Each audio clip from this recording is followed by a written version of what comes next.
Yo, yo, yo, what's good in Mr. Rogers Raider Hood? Welcome to the show, Raiders Unleashed. We have the schedule released today. Everybody's waiting to find out who the teams are, right? Who are we playing in this year's 2025 upcoming season? Who does Ashton Genty get to run all over? What defenses do we play? Where are they ranked? We will get into all that and more, of course, on the show. Um, Well, I thought I was live on Duel, but I guess I'm not. Um, but yeah, again, welcome, Ray Love in the building. Salute to you, Unleashing Addiction. As always, appreciate you pulling up. I don't know why my stream is not. Hold up, gotta reset YouTube or something.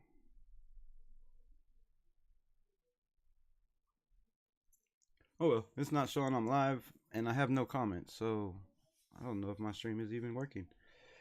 Great way to start the schedule release, but we have um you know, we have a leaked, which I will update and confirm here in a bit. But so far from the leaked information that we have, the New England Patriots, Josh McDaniels, day one at the Pats in New England, Robert Spillane, Kaylavon Chasen. That's gonna be a good game to open the season. Two of the teams it's still not coming up on my thing. Um two of the teams, sorry, I'm gonna try to pull this up because I got no chat. Oh, there, I got it. What's good? Um Jason Ruiz, appreciate you.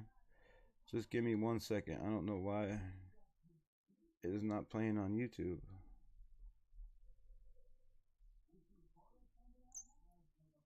Um Shit. Hold up, timeout. I can't do shit unless I know who the hell I'm talking to. And who's in the building. Fuck. I don't know what's going on. Let me close this out. Give me 1 second. I apologize.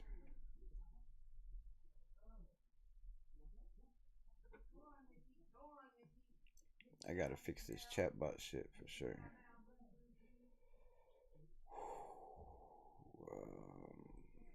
Am I live? Let's go. Come on. All right, it's still not working. So, all right, I guess I'll talk to myself. But we have the Patriots. Then we have one of our supposedly three prime time Raider games, right? So, my boy Piano Man, if you're in the building, my boy, I'd like to piss people off. The Chargers fan, we have the Chargers Monday Night Football Game 2, season opener at home. Man, I really want to be at that game. Damn, I really want to be at that game. Um, so might have to make plans to make sure I'm pulling up at this game. Folks show. Then we have the JD5. You know, everybody wanted JD5. I don't know if I can put this up more or some shit. Everybody wanted JD5 in the Raider Nation, just like they were all gun ho on Shador Sanders. Uh, However, he went to the Washington Commanders. We play them at their house, week 3. Everybody in Raider Nation gets to, salivate and cry about how we missed out on Jaden Daniels when we literally had no shot in hell. I mean, they weren't giving the kid up. And as you can see from his rookie year, we absolutely know why there was no shot in hell on the Washington Commanders giving up JD5. So, next up on the list, the Bears come to town, Allegiant Stadium. Ben Johnson, the coach that everybody wanted, most of the nation wanted. Some people, were skeptical. Some people really wasn't big on it. Uh, yeah, comes to town to take on Pete Carroll, the man who took the place for the job that he didn't want, right? What a battle that will be. Caleb Williams, up and coming quarterback, against Geno Smith.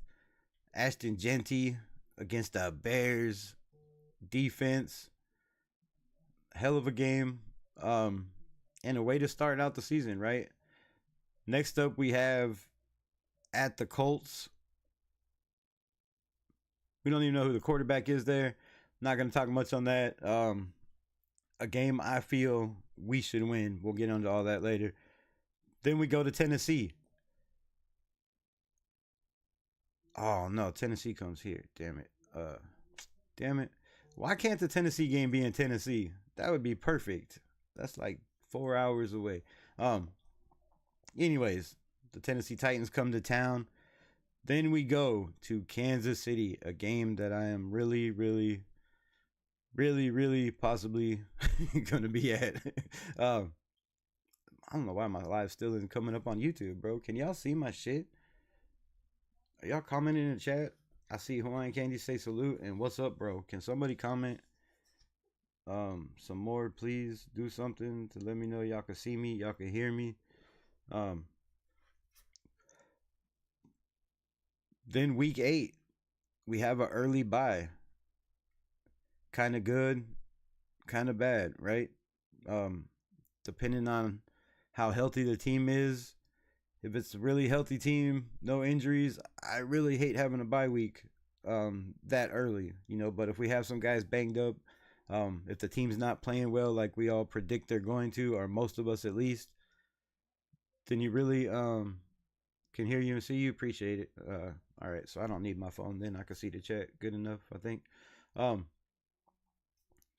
But yeah, so the bye week is, you know, a questionable bye week. But then the Jacksonville Jaguars come to town. Man, just brings back memories of the last game in Oakland. So yeah, the Jacksonville Jaguars, another Deion Sanders Colorado kid coming over, and Travis Hunter, my favorite receiver out of the draft last year. If you follow this channel, Raiders Unleashed, you know Brian Thomas Jr. Man, if we could have just got our hands on that kid and Brock Bowers, we only had to trade up into the 20th spot, 7th, man. Anyway, Jacksonville Jaguars, the Denver Broncos, Thursday night football. Shout out if this is absolutely true. Let's go to the schedule makers, right? Let's give them their props. This is a schedule that so far I'm kind of liking, right? We got a good team in the Commanders early. We got a couple questionable teams early. A chance for us to get on a roll, right? Make sure all the holes are plugged in this ship and this bitch is ready for sail. Then, after the Thursday night football at Denver, God, I wish I could go there too. We have the Cowgirls coming to town on Monday Night Football. Now, this is one part of the schedule that, again, this is just a leak schedule. I don't know what the schedule is. It just came out. I'll get to it. I'll pull it up in a minute. Again,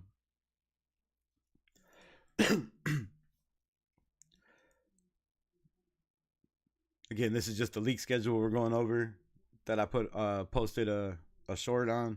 I just want to see if it matches up. But we'll pull it up here on the Raiders, yeah, you know what I mean, the Raiders website here in a second. But to go from a Thursday night game to a Monday night football, oh, that's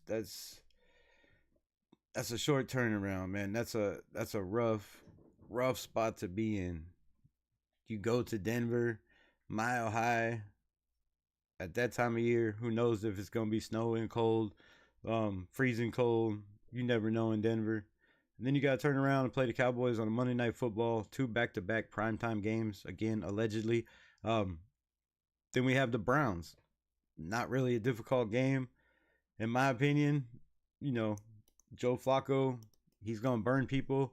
But at 39 years old, with this defensive front and this defensive line, Joe Flacco better hope he has a good O-line and a damn good pass pro running back. If not, you might see some young kids named Dylan Gabriel or Shador Sanders taking the reins really soon. I guess it won't be too soon. It's towards the end of the season. But then we have the rival, the Los Angeles Chargers, um, at the Chargers. Then we have the Denver Broncos coming to town. Then we go to Philly in the middle of winter, bro. Uh, don't know what week it is. Again, I'll pull all that shit up here in a minute. I'll probably sound like a broken record if all this is correct, but I'll just give you the dates and times or tell you which ones aren't correct. Uh, Philly in the cold. That's gonna be rough, man. That's gonna be a hard ass game. Nobody wants to tackle Saquon Barkley. Nobody wants to tackle Saquon Barkley in the cold. Nobody wants to tackle Saquon Barkley in the freezing cold. We got our work cut out for us. We got our work cut out for us. Hopefully, Philly has that, Super Bowl downfall that a lot of teams in the NFL have. Once you make the Super Bowl, you lose a lot of players. You lose a lot of, your good star players, right? Because they want to go get that bag. They get offered more money. They dip to another team. And you have to replace them. And replacing, star guys or captains or guys that are leaders in your locker room, guys that people want to follow. It's hard to replace these cats. So, um, yeah, hard to replace guys like that. So, Philly, hopefully, for our part, they're not that good. They're not as good as they were last year, right? But anytime you have Saquon Barkley, Jalen Hurts, the receiving core that they have, it's a nightmare. That defensive front, it doesn't look good. Doesn't look good. Then we go to the Texans. They was good the first year with C.J. Stroud. Kind of had the sophomore slump. Another team that, like I just talked about with Philly, they had the team around them when they drafted him, but a lot of those guys became free agents and went and got bags somewhere else. Texans game, like I said, I don't know. It's going to be up or down. Got to see how camp goes. Then it's the Giants and Kansas City. Now, this is why I don't really know if this schedule is absolutely true or not. Is because I seen the Giants schedule already released and it had the Raiders as the final game. Now, I don't know if their schedule release was wrong, if this schedule release is bullshit. But we will find out here in a couple minutes for sure.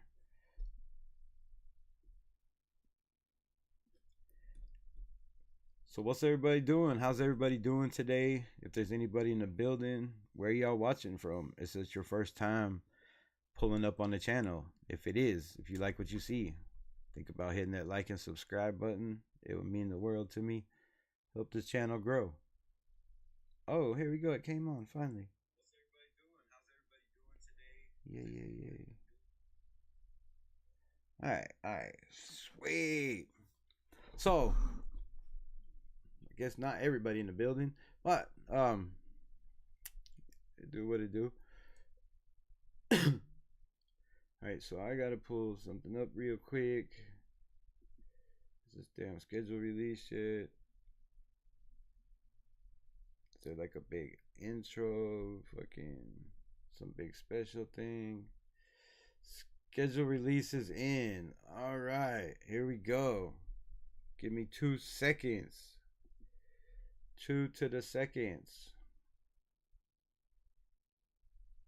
Let me go over here to just chatting. Let me go over here to scene.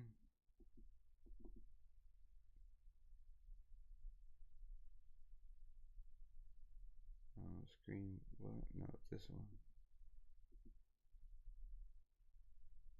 I hope this shit don't get me in trouble, yo. Alright, so. Yeah, here we go. Las Vegas Raiders schedule release.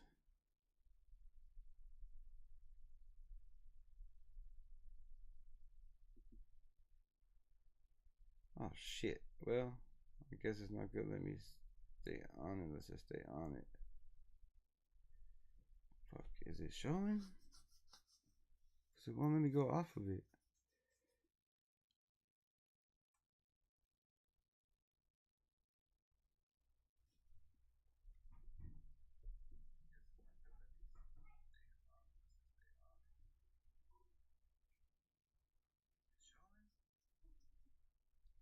Whoa, that shit is lagging big time.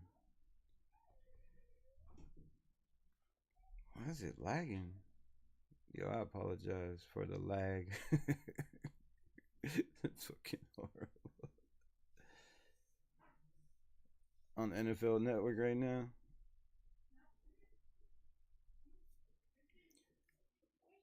All right, week 2 Chargers. Week 3. You on live? Yeah.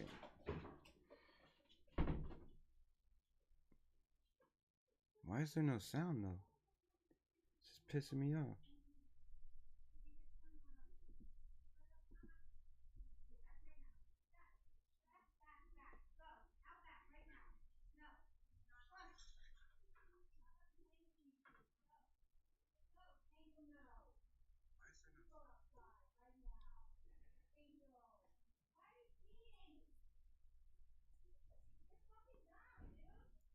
Oh, week 4, the Chicago Bears. So I'm trying to see if this damn schedule release was right. Um, and I lost it. Well, fuck happened.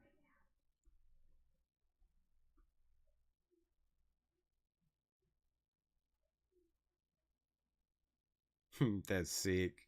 That's sick. Ashton Genty with the Raider. Great.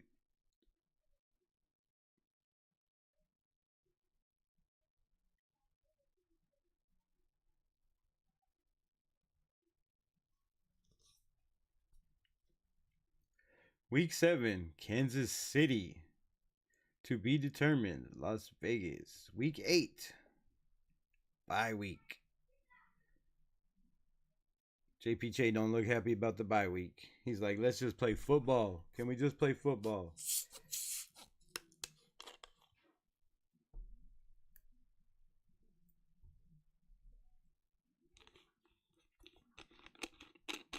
Man, I hope it's not lagging on here like it is on mine. It's such bullshit. Week 9 against Jacksonville.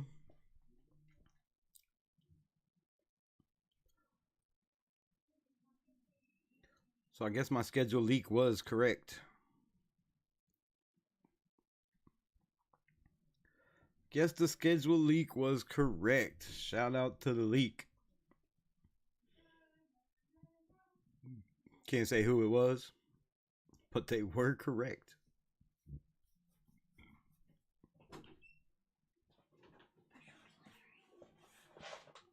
Oh, thank you.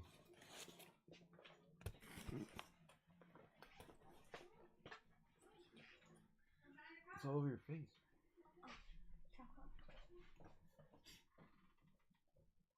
The Bronco Donkeys. Week 10. Let's go. Let's go. The Bears week 4. The Titans week 6. Look, this is a favorable schedule right here, man. I'm telling you. We're getting these teams that have new coaches that don't have the experience we have. Week 12. The Browns and the dog pound, baby. This is kind of stupid. They really need me to be their media team. Like, yo, let me get in here. Oh, the tush push.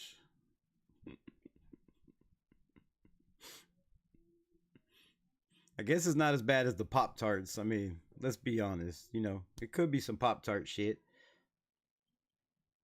Is it lagging? Let me know. Is it lagging? Because if it's lagging, I'm going to turn this shit off. It's going to look bad. Field goal. Week 16 at the Houston Texans, baby. The Blue Man Group. What are they doing to the field? Oh, they got blue all over the place, man. These guys. If you want to see some crazy shit, if you're in Vegas, go check out the Blue Man Group, bro. That shit is wild. These dudes, it was very impressive. Very, very impressive. I'm not going to lie. And it's probably even more impressive because I seen it. I don't even know when it first came out. I don't even know if they still do it anymore. To be exact, actually.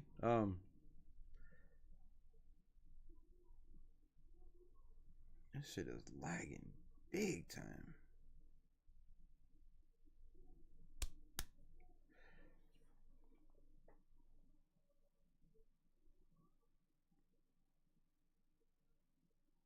It's got no fucking sound though. I don't know what's going on.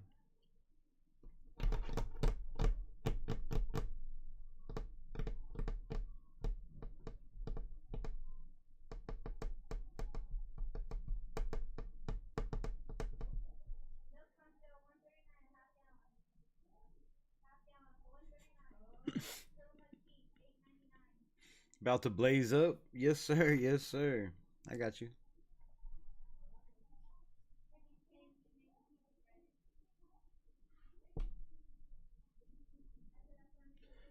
I'm not gonna lie, this is kind of cheesy. It's a little cheesy, bro. So, thank goodness that is done. Um, to the we. Damn. Go back over here. Yo, yo, yo.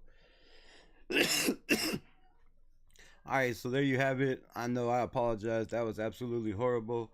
Um, I don't know why everything's freezing. I guess my internet is absolutely trash right now. Because my shit is like 15 minutes behind on this. Again, I'm gonna stop it, restart it. Let's see what the hell is going on, bro. This is crazy.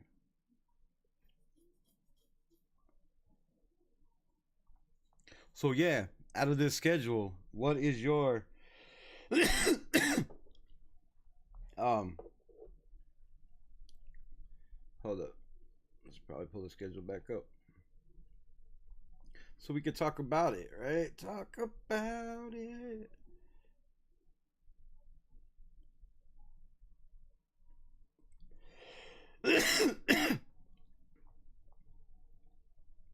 You think that's a tough schedule?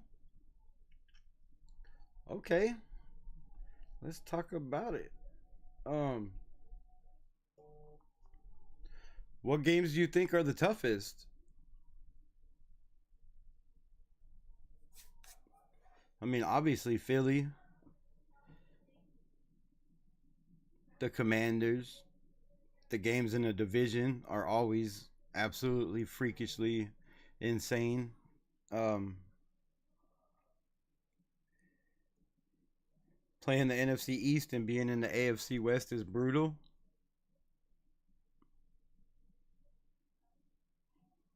I mean, it's not favorable, right?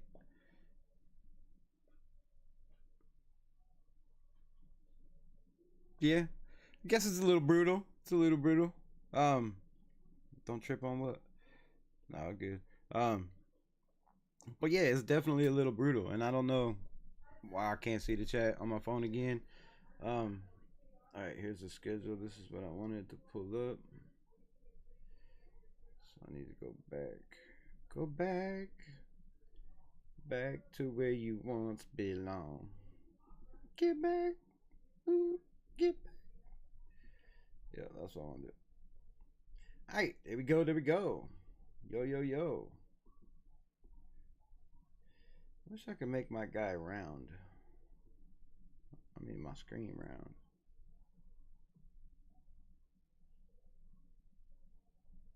I don't really like the square screen. Just put me over here. Pow. I'm done with that.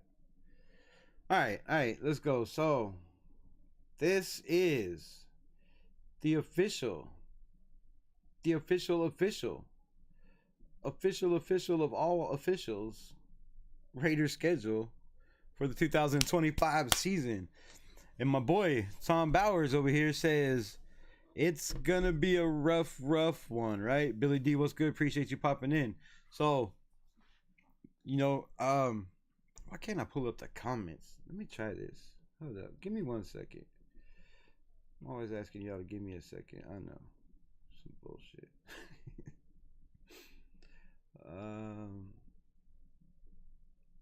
Let's do some shit. Y'all don't even need to see me, do you?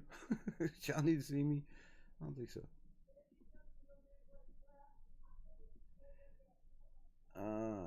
Alright, I don't know. I gotta work on that. I gotta fix that. There's gotta be a way. Got to be a way. Or I could change the color of this chat. Um, more things I got to work on, but let's break it down. So I was trying to pull up my guy's comment. Raider Brian, what's good? What's good? Appreciate you dropping in to show love. Appreciate you, my guy. So Tom Bauer says playing in the NFC East and being in the AFC West is brutal. Kind of brutal. It's kind of brutal. Um, it's not easy, right? Dallas Cowboys are going to be a nasty team. This division is always very, very, very strong.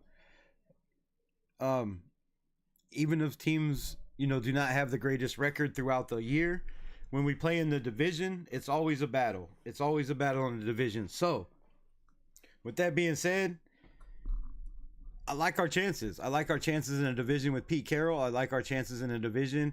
And MC clearly was good. Was good. Yes, I am very, very happy with Ashton Genty. If the kid stays healthy, he has a chance to be a franchise running back. Hopefully, they just make the right moves and not let this one go like they did JJ. Other than that,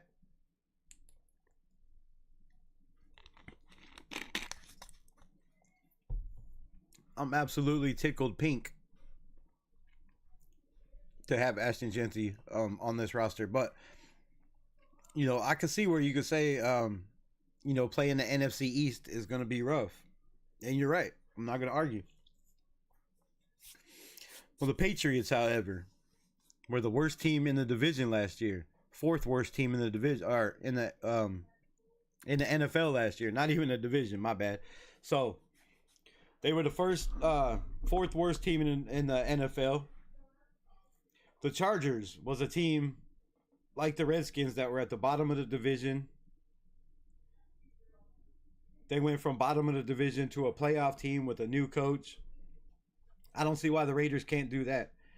I think we've got more weapons in Geno Smith, in Ashton Genty, in Jack Beck, and Dante Thornton. We beefed up the offensive line. We're going to have more consistency there. We have more depth at the offensive line. We have Pete Carroll and Chip Kelly. I don't see why we can't be a team like the Chargers and the Broncos to be a surprise team in this division. That's how I see it. Kenny Clark was good. The Raiders are always overlooked a lot, but I see us having a chance to, like I said, be in the Chargers and the Broncos of last year. I think we did better this year in free agency and in the draft than they did. Now, I know the Broncos got Bo Nix last year, and that was huge. The kid came out and performed as a rookie. He played his ass off. So, the Chargers game, it's going to be rough. It's a rival division. It's on, Monday Night Football. It's a primetime game. It's going to be a battle. We have to play them early. We don't have any time to mess around, to get in a rhythm, to get any wins under our belts. It's just Chargers right off the bat. And, that could be a damn daunting task. However, if we could win that game and get some motivation going into Washington, then you have the Bears with a new head coach, with a quarterback that takes a lot of sacks. Can they fix that in 1 year? That's a lot of questions to try to be answered. So we don't know where the Bears are going to be. We don't know how Ben Johnson is going to be as a head coach. We know how Ben Johnson was as an offensive coordinator. But we don't know how Ben Johnson is going to do as a head coach, how these guys are going to vibe with him. Are they going to pick up what he's putting down right off the bat? Are they going to buy in? Is everybody going to buy in? Because it doesn't take just some. The whole team has to buy in. So if he gets the whole team to buy in and he's as good as a head coach as he is an offensive coordinator, the Bears could be, a very strong team. However, we play them in week 4, and like us, they have a lot of holes to fill, a lot of new personnel to try to work out, new offensive coordinators, a whole new staff. So, they're going to be a struggling team in week 4 also. Let's get ready for Robert Kraft and Bone Daddy. What?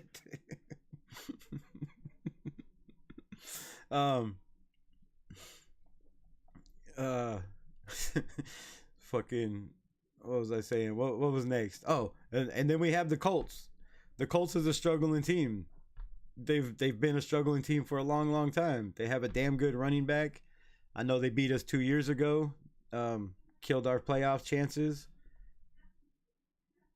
Kind of a revenge game if you look at it. The way I look at it, we have all new personnel. With we have a running back.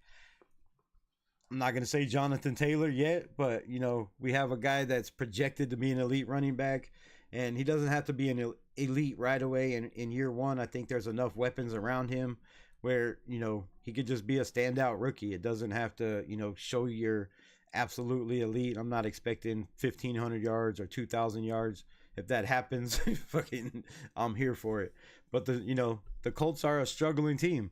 So then you go to the Tennessee Titans. They got Cam Ward, a rookie quarterback, who I believe was not the best quarterback in this draft. I think it was Jackson Dart, and people could say what they want to, but I have my reasons why. If you look at the PSP score for quarterbacks, there is only two. Not one. There's only two quarterbacks in the whole history of the NFL to score a perfect 100 on that test. If you don't know what the test is, go look it up on NFL.com. I don't have time to break it up right now.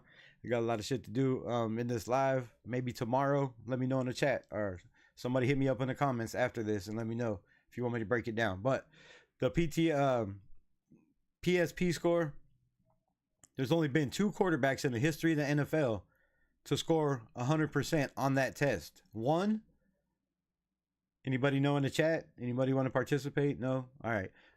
So one was Lamar Jackson. Lamar Jackson, who was skipped on by 31 teams in the NFL. A smart team named the Ravens traded back up and scooped the man up. Jackson Dart. 23, 22 teams passed down Jackson Dart.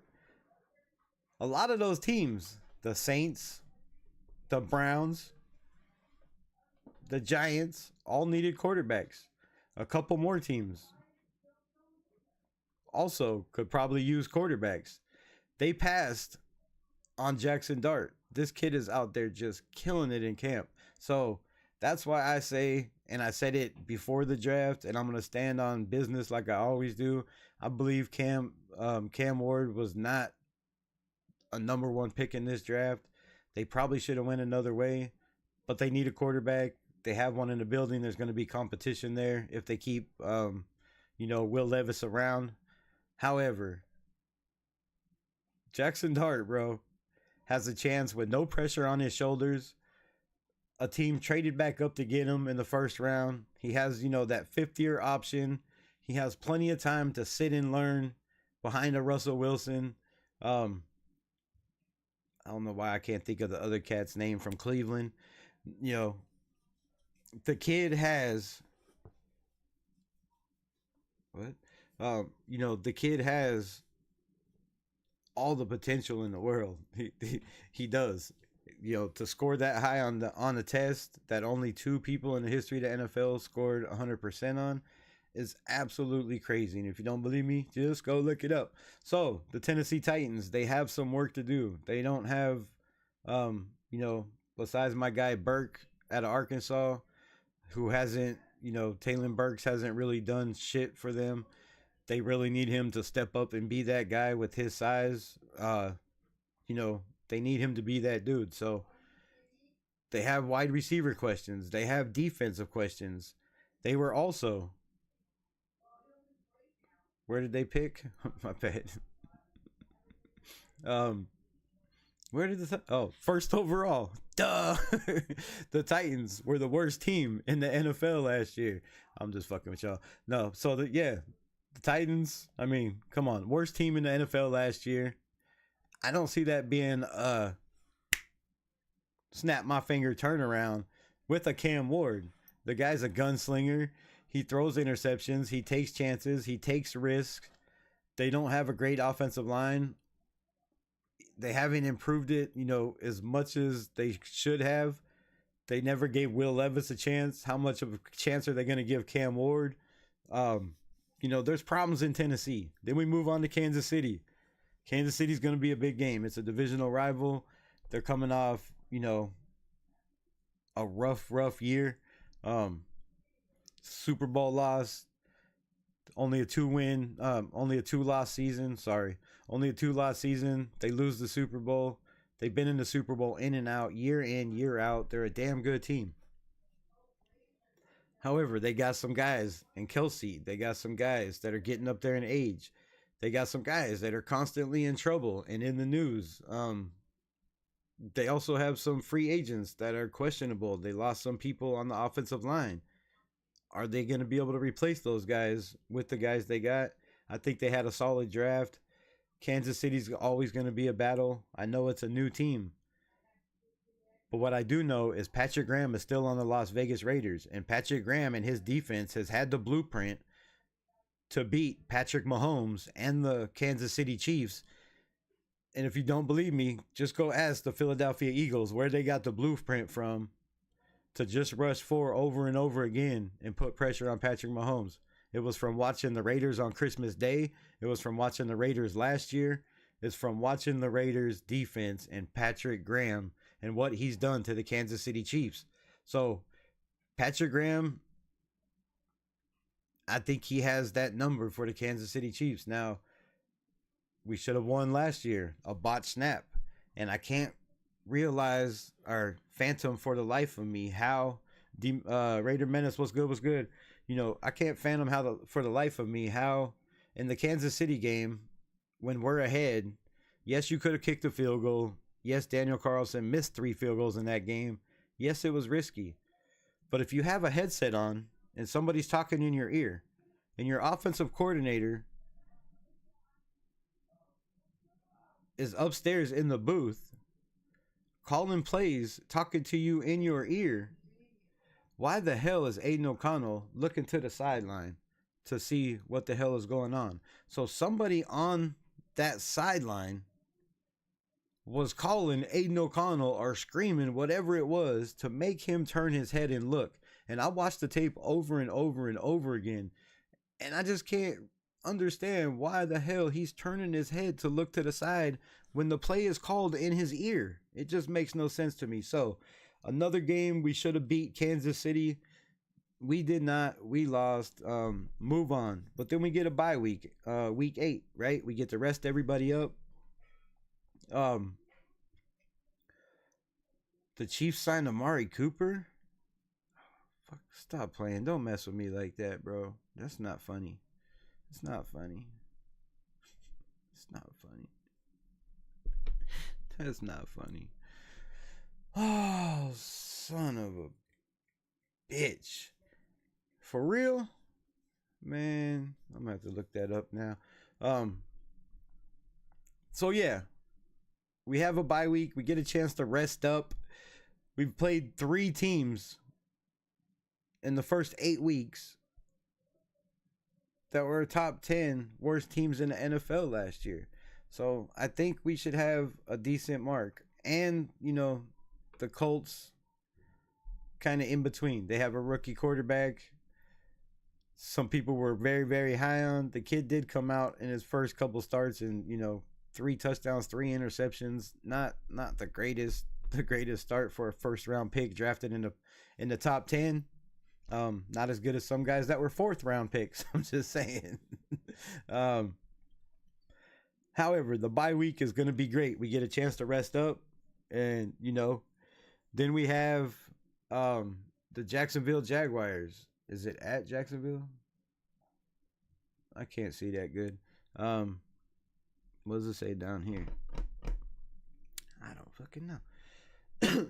So then we have the Jacksonville Jaguars. It doesn't really matter where they're at. Trevor Lawrence was hurt last year. He's coming off an injury. He's not a top 15 quarterback in the NFL, in my opinion. I would take 15 quarterbacks. If you want me to name them, let me know. I will do it on the next live. but I could probably name 15 off the top of my head right now. Guys that I would take over Trevor Lawrence. They paid this kid way too much money. He hasn't shown anything to be given the money. He was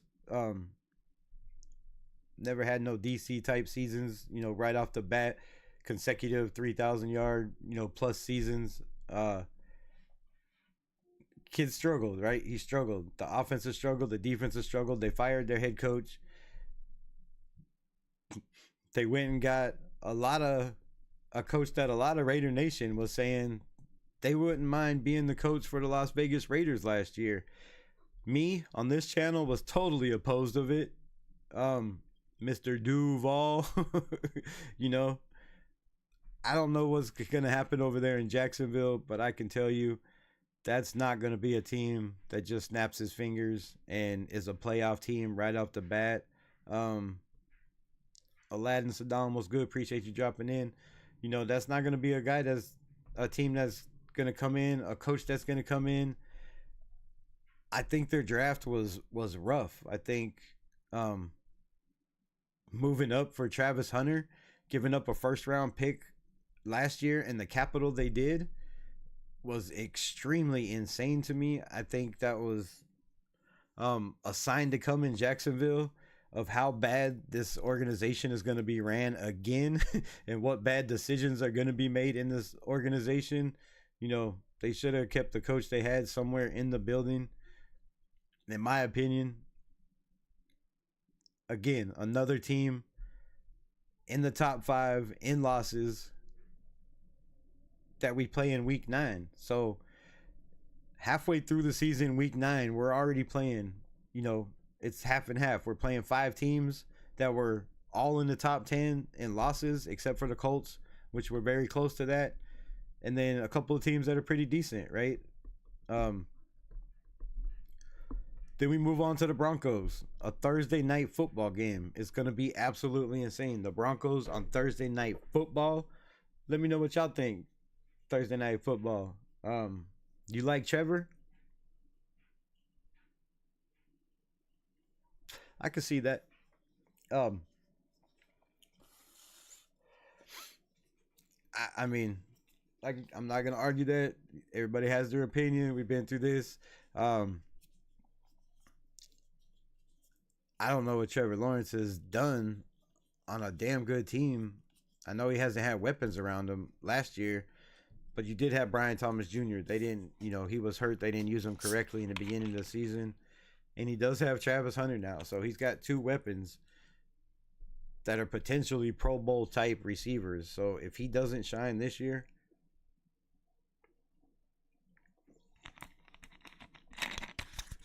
I don't know. But just my opinion, he was not worth the money they paid him. That extension was crazy. It was way premature. Like somebody being done, as soon as they see titties, just way premature. So again, just my opinion. I don't think Jacksonville is going to be that tough of a team. The Broncos Thursday night football is going to be a huge game. Prime time. Broncos Raiders division rivalry. I cannot wait for this game. Sean Payton is a mastermind coach. I'm not going to take anything away from him. They have a damn good quarterback in Drew Brees. The fuck am I talking about? And and Bo Nix, and some people believe. Some people, do not believe in Bo Nix. So does he have a sophomore slump? He had a pretty good rookie year. I'm not gonna lie. I wouldn't have minded the Raiders drafting that dude. In the first round. They probably would have if he would have fell to us. The Broncos jumped up and snagged him. I don't know how the Raiders felt about Bo Nix, but it probably would have been the best decision they've made in a long time. I think that kid has a cannon. He's mobile. He's fearless. Sometimes it backfires on him, but Broncos is going to be a damn good game. We had 8 games in a row where we stomped their ass and we owned the Donkeys. Then it all came to an end last year. then it all came to an end last year. But we had the streak going for, for 4 years. We dominated the Broncos. It's going to be one of those games. Max Crosby loves playing against Bo Nix. He had super fun. He's talked about it. Then you have the Broncos Monday night, a quick turnaround, a team that has improved in every single category, in my opinion, except their quarterback. Now, what Dak Prescott are we going to get from the Cowboys? Are they going to get from the Cowboys? Are we going to get when we go against them? I don't know. It remains to be seen. I mean, you can get that Dak that looks like he's a Pro Bowl type quarterback, or you can get that guy that looks like he probably shouldn't even be a backup in the NFL. And there's a lot of those games. But a lot of people love Dak Prescott also. However, the weapons he's got, they went and got Booker from Alabama, a nasty, nasty guard. He beefs up that offensive line, which they drastically need. They need to get a run game going. But they brought in, I don't even know how they keep doing it, but a crazy ass receiver in a trade. That's just going to make this team better. It's going to make this team better. Dak Prescott has a lot of weapons to throw the ball to. He doesn't have to run so much. He should be protected a little better. If they get, running back, maybe a fullback, maybe another tight end, run some more, 12 personnel, keep this guy protected where he doesn't have to do anything, then yeah. They're going to be a scary team. They're going to be a scary team. It's going to be a tough game against the Cowboys. Then we go to the Cleveland Browns, a team that picked second overall. Another team we play that was in the top 10 in losing. I just don't see them turning it around overnight. It doesn't matter if Shador, Dylan Gabriel, Kenny Pickett, or if, Deshaun Watson comes back, in my opinion. This team still needs a number one wide receiver. I know they have Jerry Judy over there, but they still need a number one and a number two guy receiver. They need weapons. They need a consistent running game. They need offensive line help.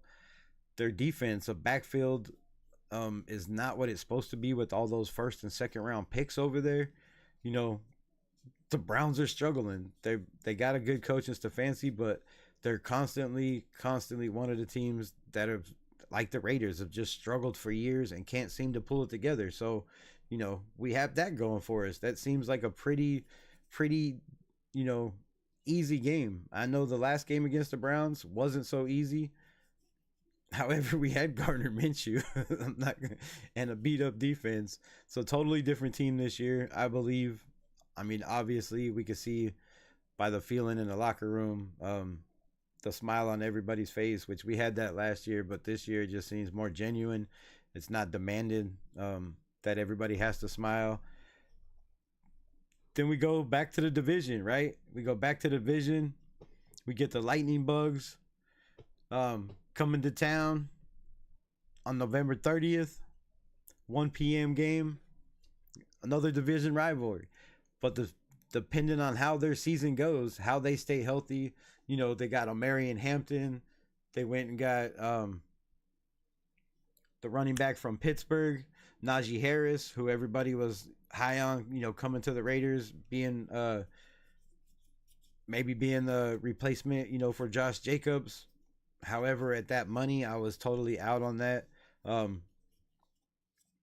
Then you have another division game in the Broncos, a rematch from Thursday Night Football.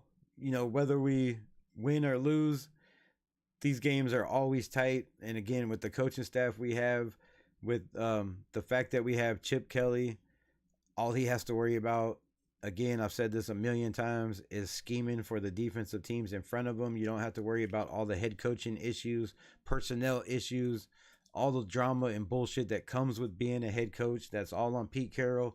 And Chip Kelly could just go scheme up nasty, scary offenses with weapons galore, for Geno to have the best year that he's ever had. if he could go out there and do it. That's another big question. Then you have the Philadelphia Eagles, December 14th. Again, that's going to be a game in the cold. Scary, scary. Going into Philly, that's always a rough place to play. It's super loud. Again, the cold weather. If there's snow on the ground, we know how the Raiders have usually played in the cold. But I don't think none of that really matters as much anymore. I see us play some damn good games in the cold over the past years. So, we've got different players that we've got, from colder weather states that are used to it. So they're not bothered by it as much. However, when you come to the desert and you're there for a year or more, anytime you go anywhere below 60 degrees, it feels like it's freezing, ice cold freezing. I'm telling you, it is so dry and nasty in the desert. I lived there 90% of my life. So, yeah, Vegas is a rough place to be in the first couple months, and then have to, go play places where it's cold, where it's still 100, 105 degrees outside in September and October, and you're going to places where it's 30 degrees or colder. Kind of rough. So Philly's going to be a rough game. Again, stopping the run has been our biggest problem for I don't know how many years. Shout out to everybody in the chat rocking with me. Hopefully we get that locked up. If you missed it last night, I was on super late, way later than I wanted to be. I did not realize it was almost 2 a.m. my time. Made for a super long day for me, but it is what it is. I'm not complaining. But yeah, I dropped a little bit of knowledge, a little bit of info. Take it as what you want to, but what I did break down was the defensive line, the roster, how many defensive linemen we have that could probably make a lot of rosters in the NFL, like all 32 teams. It's going to be the biggest battle, I believe, in camp is this defensive line. Man, it's going to be rough out there. I'm telling you, it's going to be rough. And whoever makes this team, look out the rest of the NFL. That's why I'm saying this schedule to me does not look that scary. Now there's going to be a lot of other people that, still have their Raider blinders on, or, still have the fact that we haven't done nothing. Geno's proven nothing. It is what it is. We don't know about our corners. We have no linebackers. We have a lot of questions. I just don't feel the same. I don't feel there's as many questions nearly as there was last year going into the season. We still have some. Every team has some going into a season. But I think they're very minimal, and I think they're getting less and less as the days go along. After rookie minicamp, a lot of those holes that I thought we had look like, maybe big ass holes or cracks in the boat or in the ship, turn into little pinholes that could be patched very, very easily, in my opinion. That's just how I'm seeing it. I think this team has a lot of special players, a lot of people that are going to gel together, have that camaraderie, that brotherhood. And, going into Philly's going to be rough, trying to tackle Saquon Barkley, trying to scheme against, Hurts. It's a big task. However, if we could even hang in that game, that's a huge, huge, huge win for the Raiders, right? We went up against the Kansas City Chiefs, defending Super Bowl champions. How many times? Everybody said, they had us +9 last year, +14, I think, the highest score ever for a team that late in the season, I do believe, twice going against Kansas City. It was ridiculous, the odds of us to beat the Kansas City Chiefs. Yet we came out, smacked them in the mouth. Our defense controlled the tempo. We controlled Patrick Mahomes. We made him make mistakes. And we've done that for a couple years now. So against damn good teams, we've played damn good. Against, mediocre teams, we kind of let up. We kind of let up on defense. We kind of don't push it on offense, just my opinion. So, I believe the schedule is very, very favorable in my opinion. We go to the Houston Texans on December 21st, another day game. Um, is it at Houston? I don't know. That's a damn good team. A damn good team that was in the playoffs 2 years ago, was battling for the playoffs in the playoffs this year. Had a lot of injuries. They had a lot of receivers go down. Their number one receiver was hurt. It's hard for a quarterback to win football games and be a playoff team with no number one receiver, with no, 100-yard a game um, running game behind him, with no protection on the offensive line. No matter how good of a quarterback you are or people think you are, you cannot win without a team around you. And the Houston Texans were, a perfect example of that last year. They had a number one or number two overall pick. They had their quarterback. They had their weapons. They built in the draft. They built in free agency. And then the next year, it just wasn't the same because he didn't have the same weapons or the same offensive line, the same protection, right? He was hurried a lot more, had to scramble a lot more, and the Texans were not the same. Can they get back to that? They always, they have a decent defense, but it's like the Raiders defense. It's, in the 20s. It hasn't really been a defense that's a top 15 or 10 defense. And if they can change that around, the Houston Texans are going to be absolutely scary. Then you have the Giants, the New York Giants. They picked third overall. Another team.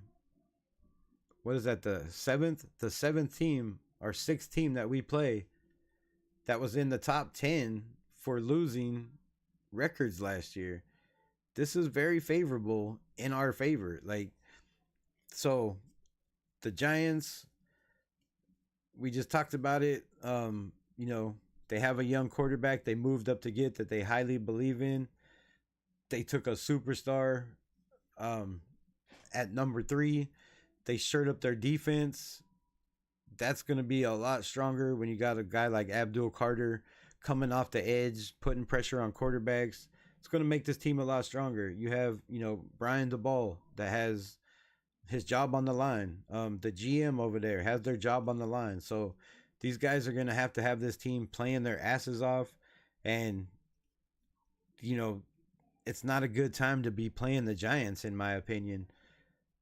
They're going to get better throughout the season. They've made a lot of key gets to this team to make this team better. However, they have the toughest schedule in the NFL.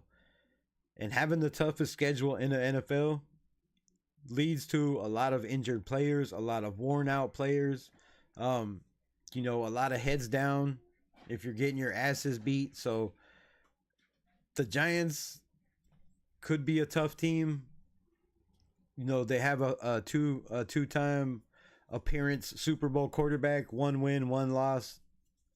The loss wasn't his fault. He did everything he could to drive his team down there and win the game. Pete Carroll, should have ran the ball. Nez Dutz, what's good in the building? Joe, appreciate you pulling up. So yeah, the Giants are a scary team, man. They could really be one of those teams, kind of like the Washington Commanders last year.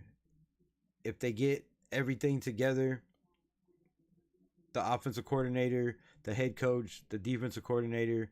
I mean, you have Malik Neighbors, you have Russell Wilson, probably the best receiver Russell Wilson has had in a long, long time, not named DK Metcalf. I guess he did have Pickens over there with the Steelers. However, you got Malik Neighbors, you got weapons, you got an offensive line. They went out, beefed up the offensive line in free agency. The Giants could be a problem, but with their tough ass schedule, Joe, what's good, my guy? Appreciate you pulling up. It's going all right. How you doing? With having the toughest schedule in the NFL, this could be a beat up team by the time we play them, or they could be a team that surprises some people and gets hot. But again, with their schedule, I don't know, man. I don't see it happening. Then the last game of the season, Do we make the playoffs? Do we have a chance to win the division? Is the Kansas City Chiefs going to be the team in the way of us making the playoffs, of us winning the division? Or is it going to be a meaningless game and we're going to be at, the bottom of the division, third place, and it really doesn't matter? It's just going to be another division rivalry, tough ass game against Super Bowl champs the last couple years. In my opinion, this could be a game that the whole season comes down to. Kansas City, last game of the year, a chance to make the playoffs. Maybe not a chance to make the playoffs, but if we have a chance to make the playoffs and we're only one game away, this could come down to being the best game of the year, right? The biggest, the most crucial division rivalry game. So the way they set that up to me is crazy, absolutely crazy. Let's get into this chat. It's been blowing up. Appreciate y'all rocking with me for a minute. My guy said, Mari Cooper to the Chiefs. Sorry, I had to throw up out of my mouth. Mari Cooper to the Chiefs. Don't know if it's true or not. The blueprint equals Max Crosby. Actually, the blueprint didn't equal Max Crosby. Well, last year it did, but the blueprint equaled also Malcolm Kuntz, who was on the rush, and we heard Max Crosby talk about how much Malcolm Kuntz meant to this team. That Christmas Day game, Malcolm Kuntz had the best game of his life in that game, right? The best game, should have been MVP. Maybe he was. I don't remember. But a damn good game. My guy Raider Menace, shout out to you, man. Hope all is well. Still prayers for the family. He says, I like Trevor. Okay, well, that sounds don't tell everybody that. I'm going live, Rebel. I'll send people over. Appreciate you. My guy says blah blah blah blah ha ha whatever. Mahomes, Allen, Lamar, Burrow, Stroud, Hurts, Love, Daniels, Herbert, Purdy, Murray, Stafford. That's 12. Lawrence might be top 15. Well, shout out to you, my guy. I gotta go over this list. Yes.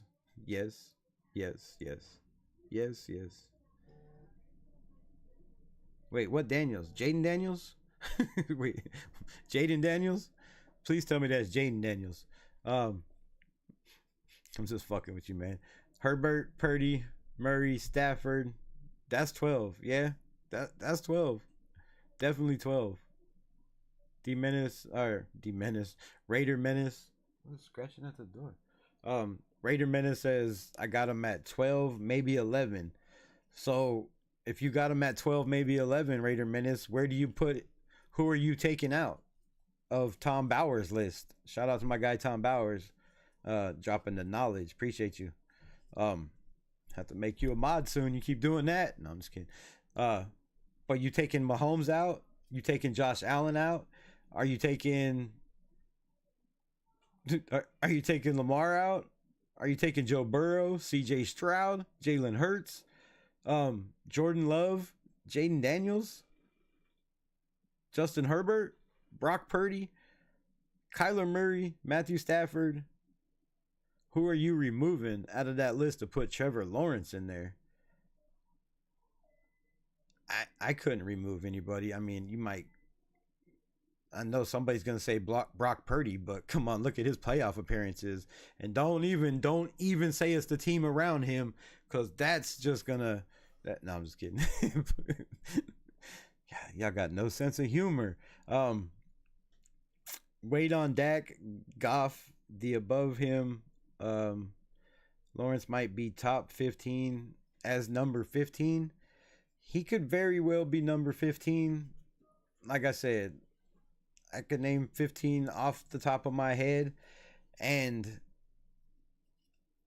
I mean, just looking at last year, as a rookie, I'd put Bo Nix above him also. I mean, I know he was a rookie and have a rookie slump, but come on, the year that kid had as a rookie in a team that was beat up in the bottom of the depths. Like that's not where the Jags were when Trevor Lawrence came in there. So you can throw that debate in there. Um, you could also easily, very easily, in my opinion, throw Russell Wilson in that debate. I mean, Russell Wilson has done way more than Trevor Lawrence ever had. Even with the Broncos, when they said it wasn't good enough, he had 28 touchdowns to 6 interceptions. I mean, you have to argue Russell Wilson could be in there. Uh,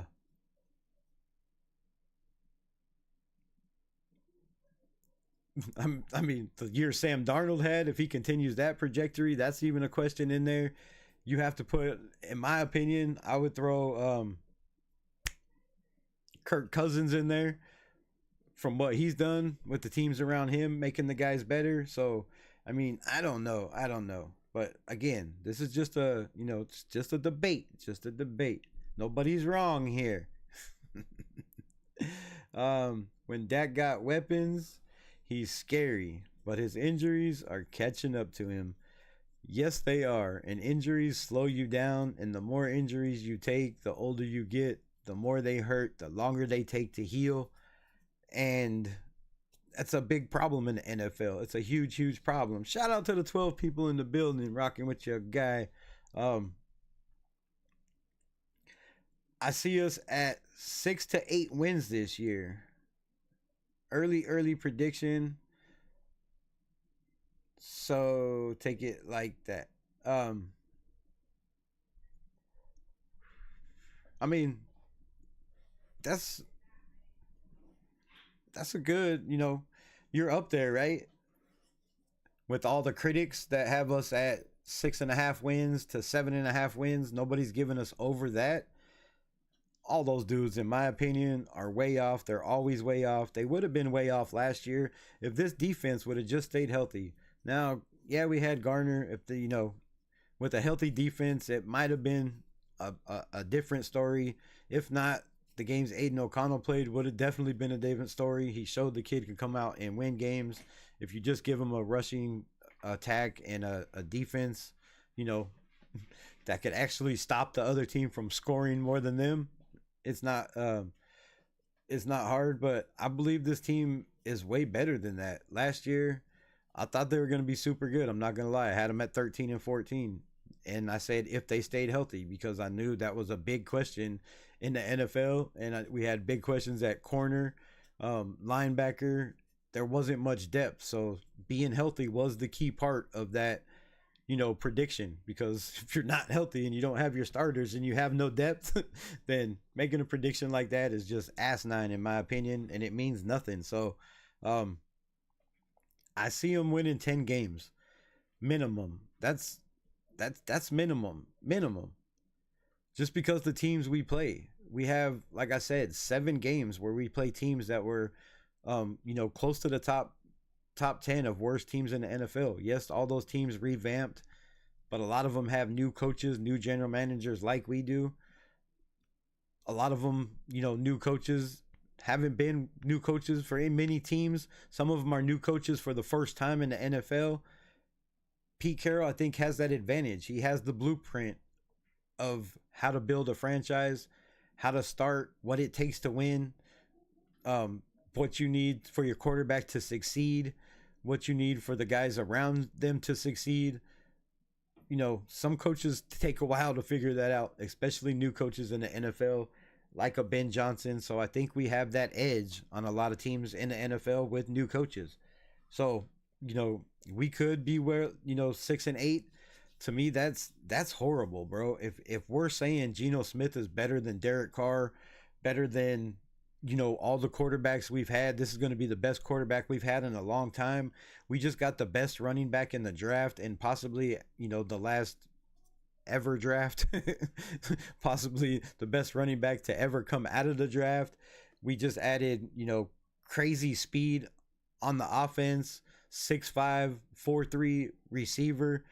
We just added crazy speed at safety and on the defensive side. I just don't see how that doesn't add up to more victories than 6 or 8 wins. I mean, the schedule speaks for itself. Like, out of those games, just say we lose to every tough Sorry, I don't know why this shit is still up here. But everybody should know the schedule by now. You know, just say we lose to the top teams that we're playing, which would be the Chargers are a playoff team, Washington, Kansas City, the Broncos, the Chargers, Philadelphia, and Houston. That's 6 teams that were playoff teams. The rest didn't even sniff the playoffs, weren't even close.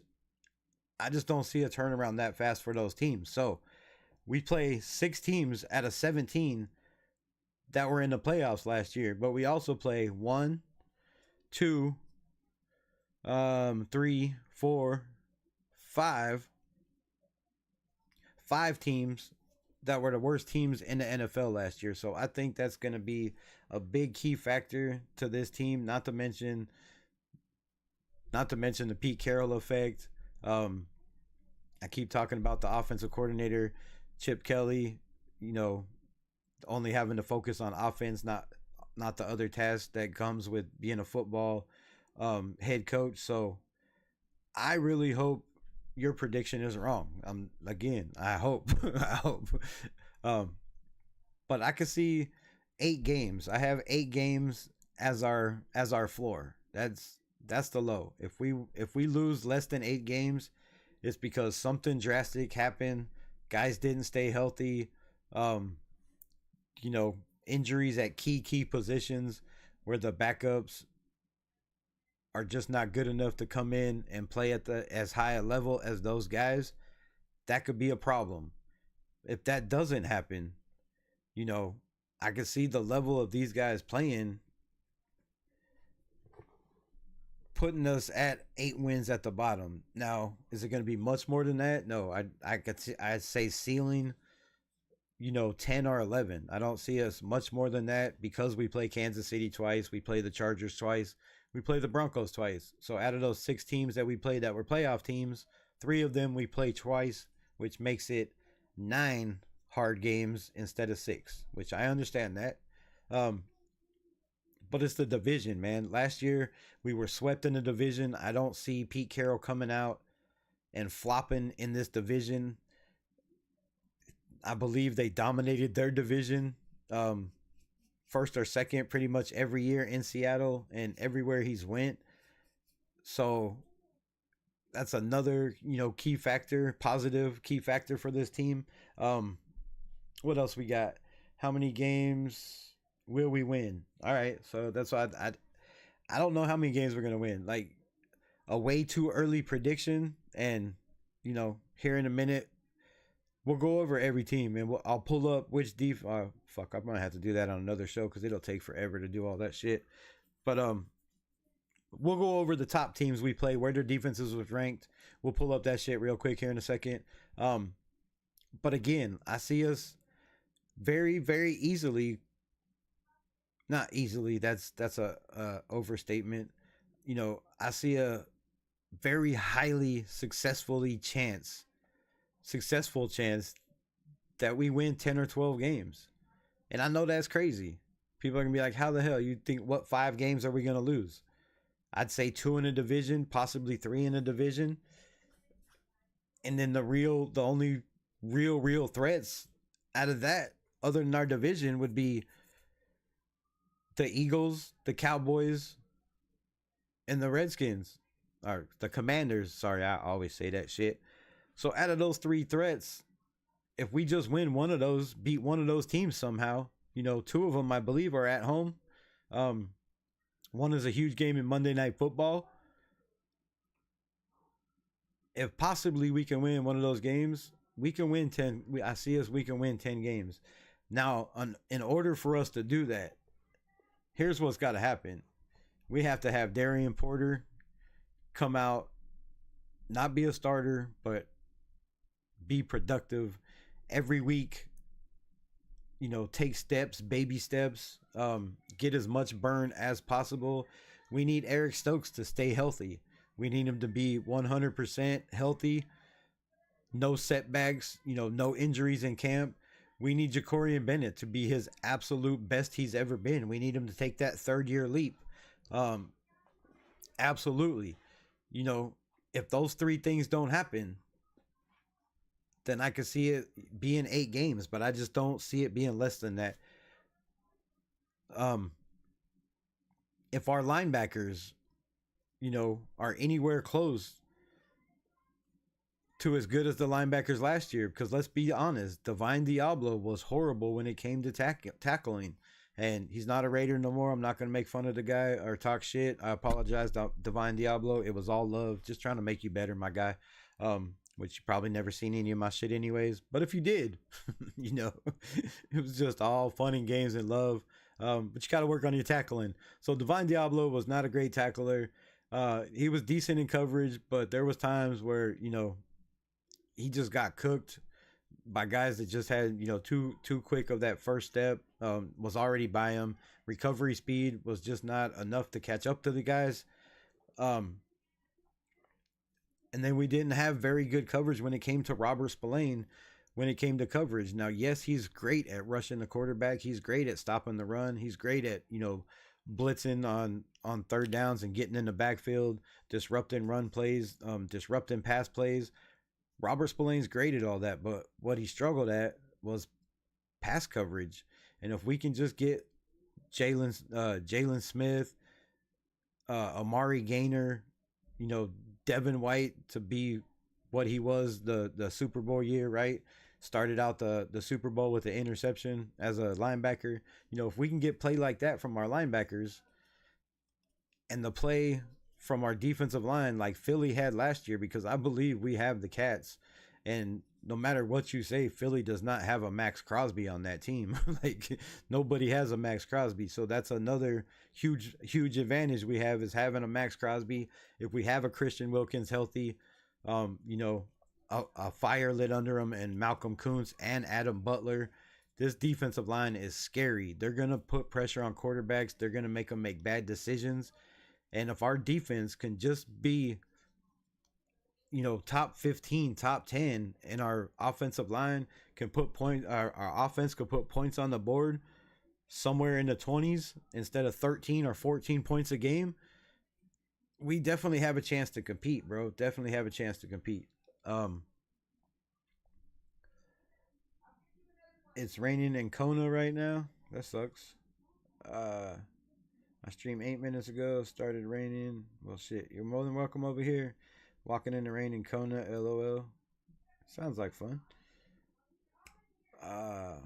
Hello, some blonde girl sent me from her channel. What's good, Joe? Appreciate you pulling up. Don't listen to her, man. But I appreciate you coming. You're more than welcome to stay if you like what you see. Again, thanks for, I guess, for listening to some crazy blonde girl. We will get to see a lot of drafts finest. You mean this year on the teams we play?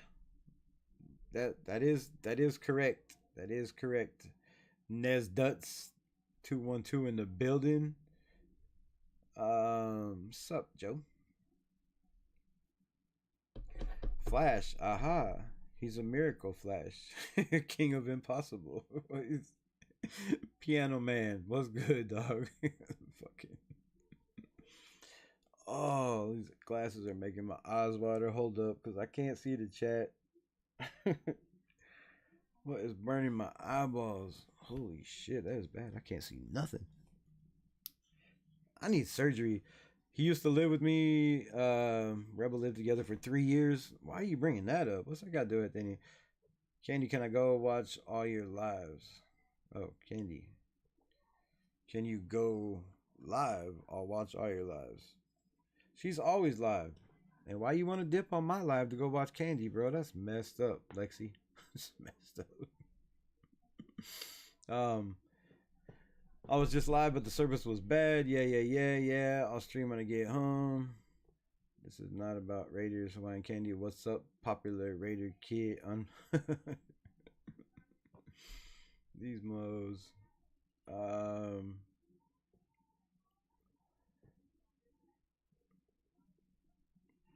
Gosh, Napoleon freaking what?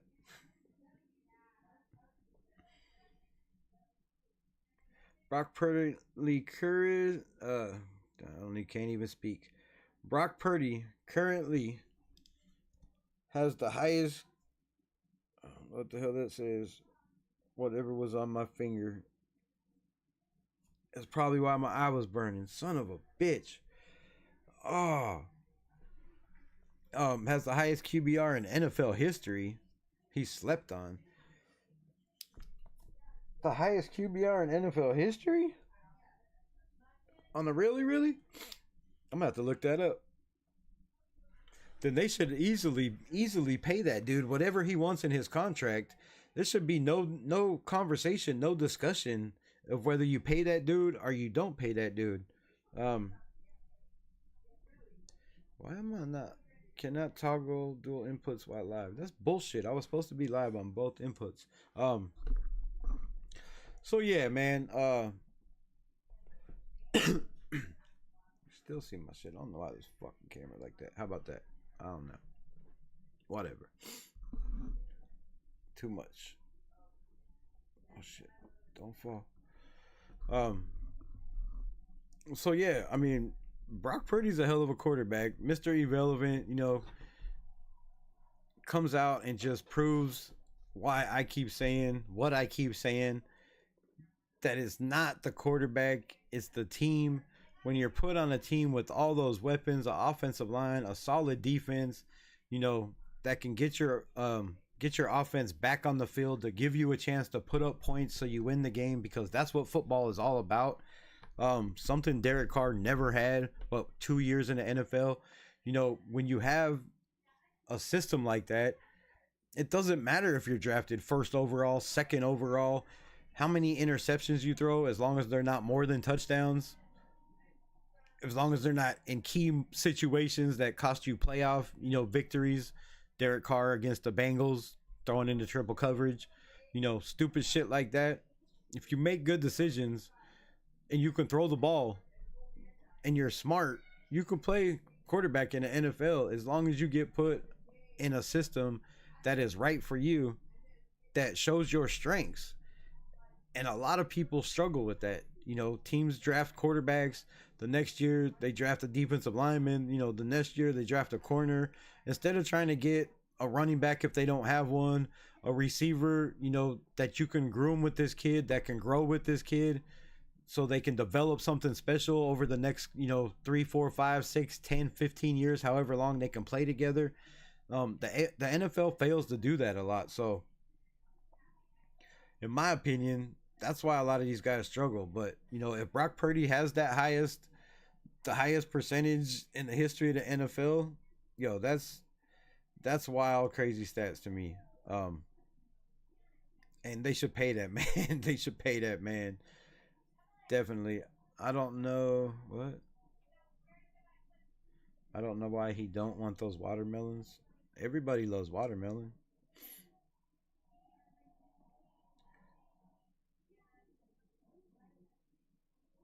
She does have a cult following. It is a cult following. A lot of it's a troll cult following. She has some trolls that, like, the same people that pop in over and over and over again every day. For the boobies. And I actually said boobies instead of bodies, because I can read when I can see. Trixie Blue, what's good with it? Appreciate you popping in.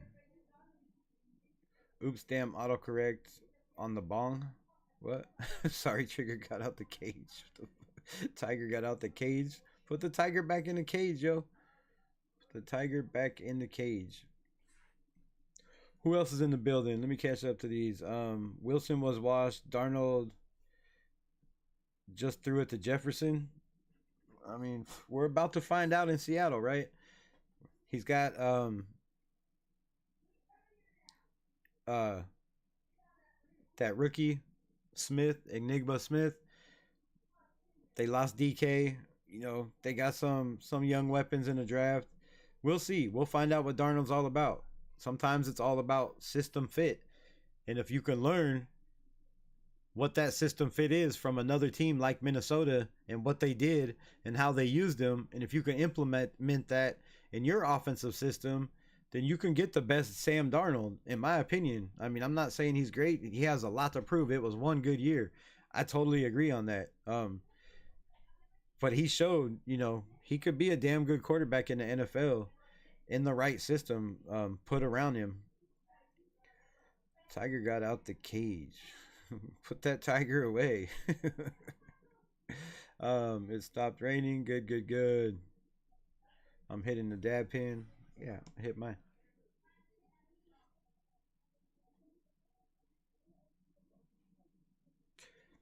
Just saw your beach live, windy situation. 808 Mookie, what's good? I'm saying we go 10-7 with a win in Denver. I like that. Shout out to my guy 808 Mookie in the building. 10-7 with a win over Denver. Hey, that gets us in the playoffs.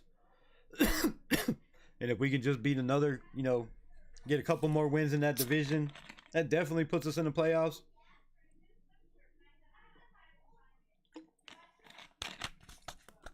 So I would definitely not be mad at 10-7 whatsoever. And I know y'all think I'm ignoring you because I'm not talking into the camera.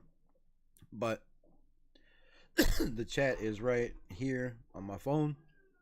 So that's why I'm constantly looking over there to read y'all shit. I just got to remember to look back at the camera when I'm talking. So I apologize. But 10-7 is a damn good record. And we need to get back to sweeping the Broncos. However, I don't know if that's possible. They got a damn good sneaky running back in Harvey.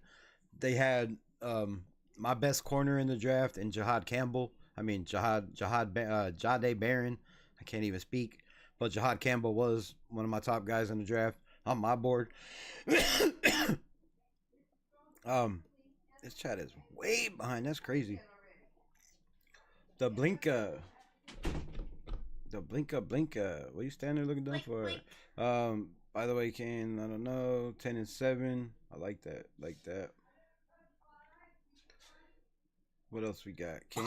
Candy says this one and not that one. How weird. this girl was trying to stream, but service sucks. Yeah, I don't care about all that. How weird is that? How weird is Why what? am I here but not there? What do you mean? Because this phone's not streaming. I'm just using it for the chat. Oh, how crazy. Did you buy ice? Well, if you're seeing me here, how come you're not seeing me there? Say hi, sis.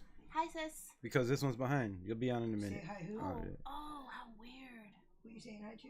Can you do this?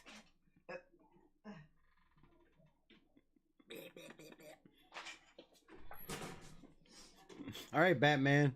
Oh yeah, pizza bread's almost done. My family is Paquito Mas weird.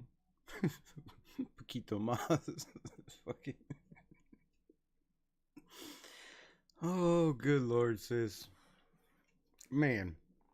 All right, so. Holy snaky sticks. Not sold on Genty. Hope to be wrong. God, I hope you're wrong too. Raiders should have got McMillan. No. I mean, all right, let me know why. Should have got McMillan with the first pick and gotten Scadaboo in the later rounds. Scadaboo had a fumbling problem in college. It was a major problem. It cost them some games. It cost them some playoff games. I like Scadaboo. Nothing against Scadaboo. I think Ashton Genty is elite, one of a kind. Again, if he stays healthy, but he has that, little round bowling ball, granite chiseled body with crazy balance, crazy footwork, crazy foot speed. His stiff arm is stronger than people think. His bench press, is crazy off the charts for a running back. The reps the kid puts up. The kid is strong. He's smart. He has vision. He's generational. And I believe if they just use him right and this offensive line can just open up, some holes. It doesn't have to be every time he touches the ball, because he will definitely make plays himself with his vision, with his jump cut, with his spin moves, with his stiff arms. He'll get himself open and he'll get himself away from defenders. I think Ashton Genty is special. McMillan, we have a whole bunch of different views, which is I like this. And, it's something to talk about, and it's nothing. I'm not putting down your opinion. Your opinion is your opinion. I just don't think McMillan should have gone even as high as he did. Now, some had him in the first, in the top 10. Some had him in the top 5. Going to the Raiders at 6, to me, is stupid. I think Jack Beck will have just as good, if not better, of a rookie year and probably all around career as McMillan. And I think Dante Thornton has that chance also to be in a Pete Carroll system where he's developed guys. He teaches guys how to be their best selves, how to get the best out of themselves, how to compete, how to be pros. Pete Carroll is a damn good teacher. He's a damn good philosopher. There's a reason he's a teacher, a professor at USC.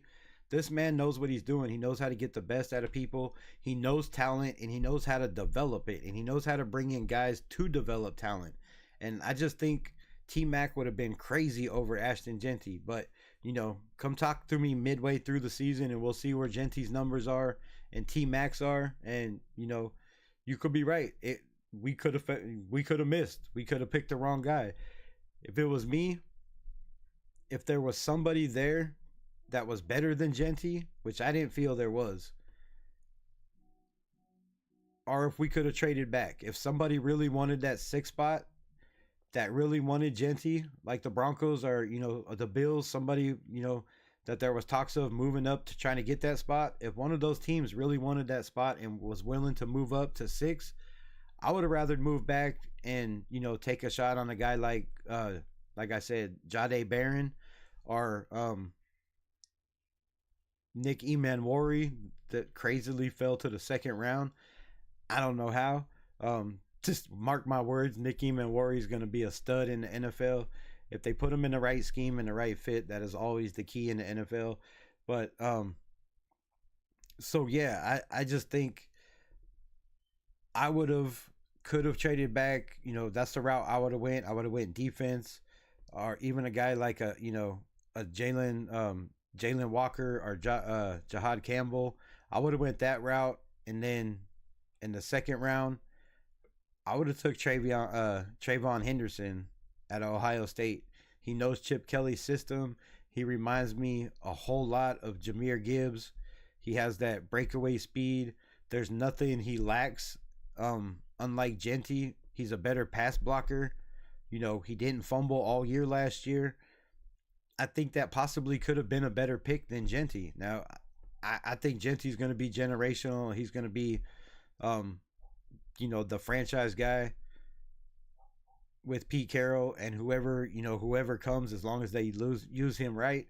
And if he stays in this organization like he should, for 3, 4, 5 years, this dude's going to be special. He's going to be special. But, I agree with you.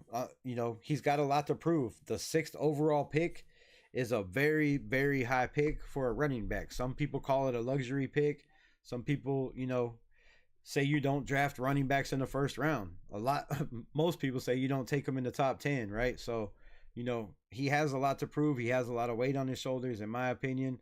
And the expectations from other content creators, from the media like ESPN, NFL, all these cats, CBS, Yahoo Sports, Sports Illustrated, the pressure on this kid and the expectations, I think, are just through the roof. But it is what it is. Tom Bowers, appreciate you for subscribing. I don't know if that was yesterday. Oh, that was 18 hours ago. Shit, I don't know why it's just not popping up on this. Everything is behind. So yeah, he very well could be. And like I said, I think Genty was just a way better pick than T Mac. There's so many receivers I had above T Mac in this draft, and I had nobody above Ashton Genty. So if we go 0-6 in the division, then lose to Washington and Philadelphia, that's 9-8.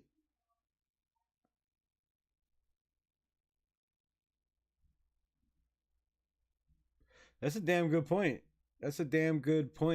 Nez Duts in the building. Uh, can I just call you? No, that's because I'll say it right. But for real, I mean, that's a hot take right there. That's definitely, um, shit. That's a hot take. That's a damn good, logic right there. If we do go 0-6 in the division, then lose to Washington and Philadelphia and win the rest of the games that are all very, very winnable games, that puts us at 9-8. So, with my man dropping the knowledge on the chat, how do y'all feel about that? I feel that I think my ceiling might go up a little bit. Might just go up a little bit. Um, because damn, no, I think my ceiling's about dead nuts. I think my ceiling's about dead nuts. If we go 3-3 in the division, that puts us at 12-5. That's a damn good record. That makes the playoffs. Should win a division, but in a division like this, you never know. You never know. The good thing we have going for us that I did not mention earlier is the Kansas City Chiefs, the Denver Broncos, and the Chargers all have tougher schedules than us. The Broncos isn't too much harder of a schedule, but the Chiefs and the Chargers is a little bit harder. So I think we were 5.2. They were like 5.1 and 5.2 something or somewhere close to there. I don't know how much difference it is. I'd be lying if I told you. So that's another factor to factor in. They have harder schedules. That's going to wear teams out. So yeah, man. Shout out for dropping that info. So yeah, 12-5, bro. I could really see us being 12-5. And to me, that's my expectations now. That's really my expectations. Are 11-6. I could see a scenario where the Cowgirls are very, very, very good. Like very good. Very good. If Dak could just do his job, bro, these guys are gonna be scary. I hopefully I'm wrong too, but I said 8-9 last year, and we ended up with 4 wins. I mean, we can't hold anything anybody said last year predictions against them because nobody knew that Luke Getzey was going to be as shitty as he was. Nobody had any idea, not even the media that had our quarterbacks rated 32nd in the NFL, knew Gardner Minshew was going to have more interceptions than he had touchdowns and almost have more fumbles than he had touchdowns. Nobody seen that coming. Nobody seen, well, except for yours truly, nobody seen Devontae leaving in the middle of the season. Nobody seen the drama with Devontae, him not playing games, except for yours truly. Nobody else had that in their predictions or in their scenario. So, with that being said, I think everybody was way off last year. Nobody had Max Crosby, Christian Wilkins, Malcolm Kuntz, Jacorian Bennett, Marcus Epps, Nate Hobbs. All these cats getting hurt. And then Jack Jones having 128 quarterback rating against most of the season, giving up 7 touchdowns. Nobody seen any of that coming. We thought this team was changed, right? In the locker room, it was a new era, a new culture. The Raiders were back. The old school Raiders were back. We had that tough dog mentality. Nobody seen this shit coming. And the guys that predicted us to win 4 games or 6 games, they predicted us to win those games because we were a bad franchise and a bad team. They had no idea we were going to lose all those players, like I said. And if we didn't lose those players, even with all those losses, our defense still managed to be a top 15 defense in points allowed. Now, we were bottom in the league in run defense. Um, passing yards per game, we were up there a little bit. Turnovers per game, we were top of the league, bottom of the league in rushing. So nobody's seen any of that shit coming. And if we didn't have the injuries we had on defense, I think we won, 6, 7, possibly 8 games last year. I could easily see us winning 8 games. The Kansas City game was another game we should have won. Should have been, 5 games. There's no reason to not kick that field goal, and just walk out of Kansas City with a win. That was, just one of those things that happened. So ending up with 4 wins, was crazy. 8-9 prediction last year wasn't bad. That's what most of the NFL and Raider Nation had. So I think we might win 9. Candy says, what days do you usually go live so I can keep an eye out for the stream? YouTube don't send me notifications all the time. I'm pretty much live every day. I have a problem with, putting out my thumbnails, posting my live, or getting ready for it. With work and all the shit I do, so it's kind of hard to have everything ready and prepared. And I'm a little bit of a slacker sometimes when it comes to coming up with what I'm gonna do, but I'm pretty much live at least minimum 4 times a week.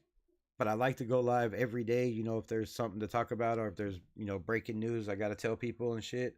But if you hit the notifications buttons, it should tell you. And I hope you're talking to me and not Candy, because if you're talking to her, then none of that shit matters. But Divine Diablo had one of the best names ever. He did, and I had high expectations for Divine Diablo. A converted safety to linebacker. I really thought this dude was gonna be something special.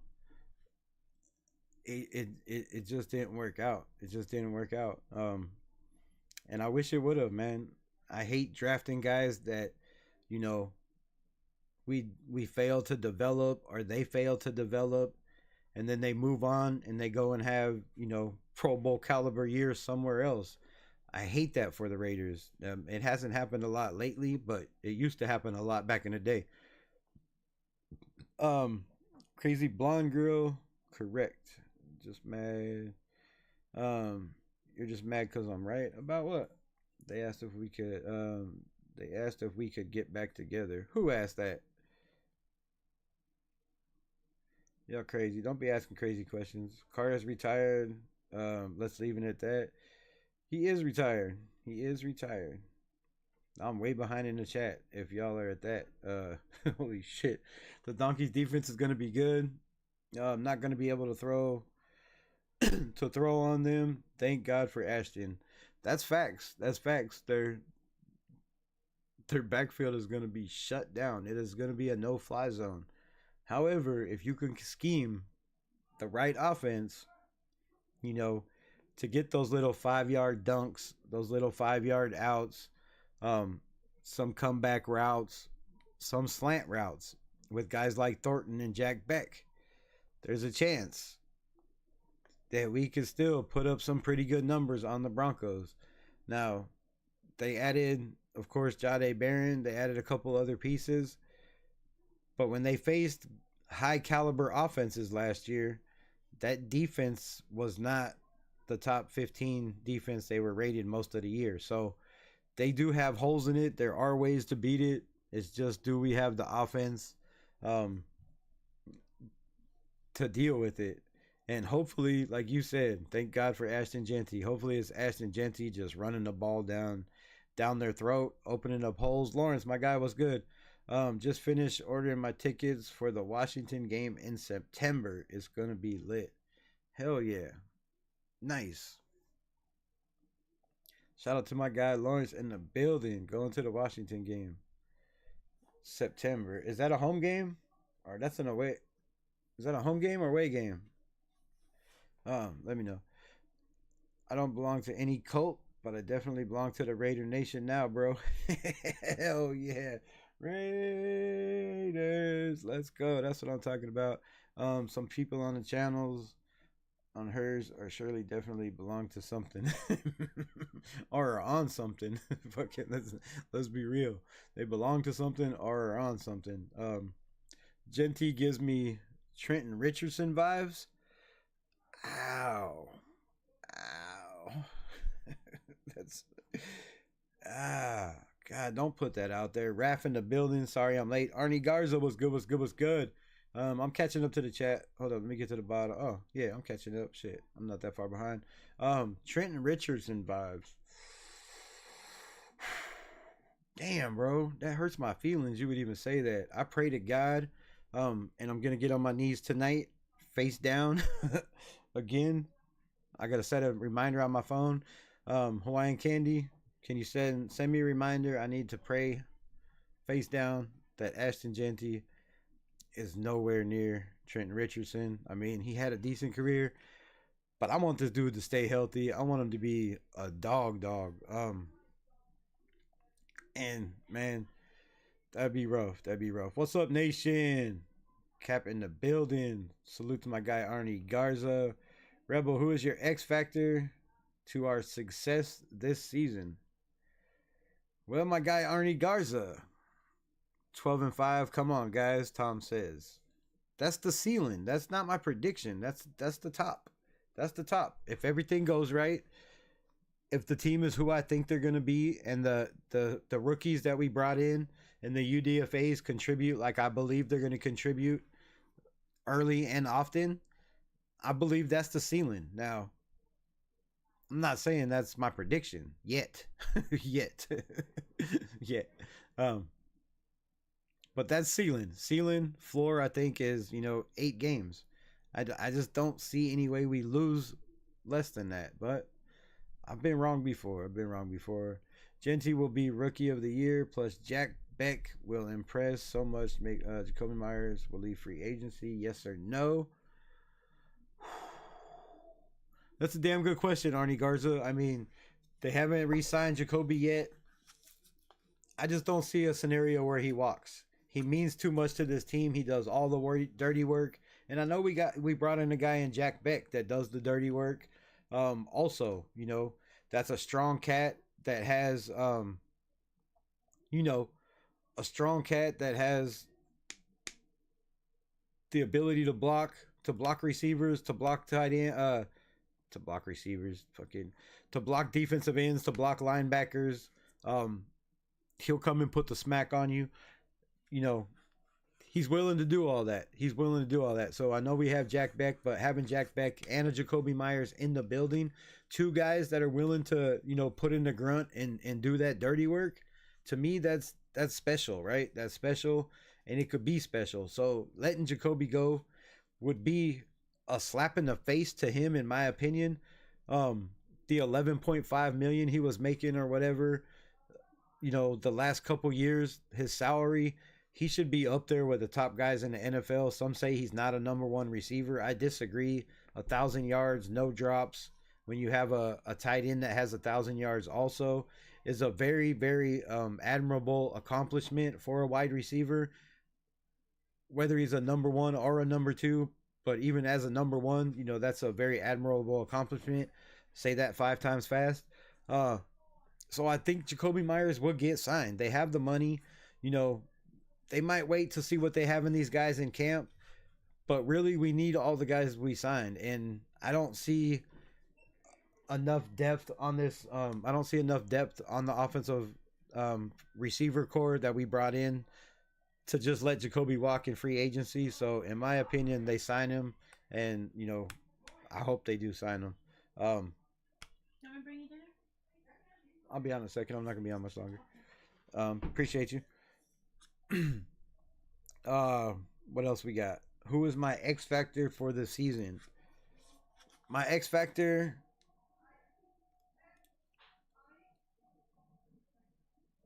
is Malcolm Kuntz. Malcolm Kuntz is my X factor. We need Malcolm Kuntz to have a Max Crosby type year. And some people say he might not be able to do that. I disagree. I think he would have had the most, one of the craziest years last year. And I think he would have been in that talk as one of the top defensive ends in the NFL. Now, I know it's early. It was only 1 year before that. And people can say what they want. But just from what I know, I've been watching football a long time, and from what I've seen from Malcolm, it's special. The dude has all the traits to be special. He has the work ethic. He just got to stay healthy. That injury was a devastating injury. To miss a whole entire season, it's a huge setback, and he has a huge hill to climb. But in my opinion, if we would have just had Malcolm Kuntz last year when we lost Max Crosby, Christian Wilkins, it would have made a big difference. If we would have had Malcolm Kuntz when we had Christian Wilkins and Max Crosby on this team on the defense, it would have made a huge difference. So I'm going with Malcolm Kuntz. I think if Malcolm Kuntz has to have a breakout year, because if he can be, that guy to get some double teams, to take pressure off of Max Crosby, where that's his running mate, they're neck and neck, and you're just as concerned with Malcolm Kuntz as you are with Max Crosby. That's gonna open up a lot for this defense to eat, right? It's gonna open up a lot for quarterbacks to make mistakes. It's gonna make the quarterback throw the ball within 3 seconds, and when a quarterback has to throw the ball within 2.5 seconds, 2.8 seconds, they make mistakes. They make bad decisions. They try to force things. They try to throw into double and triple coverage. And when you do that in the NFL, it's a bad recipe for disaster. So I think having Malcolm Kuntz, putting the pressure on the quarterback, a healthy Christian Wilkins, and also is Jeremy Chin. I have two. I think Jeremy Chin has to, fuck it. I have four. Two on the offense, two on the defense. I think Jeremy Chin has to have one of his best years ever. I think we need to be, for him to be a ball hawk, to be a turnover machine. I think we need him to be a tackling machine and, be that last line of defense where nobody gets past him. If we can do that, this defense is going to be scary fucking good. Then on the offense, it has to be Geno Smith. Geno has to stay healthy. He has to limit the turnovers.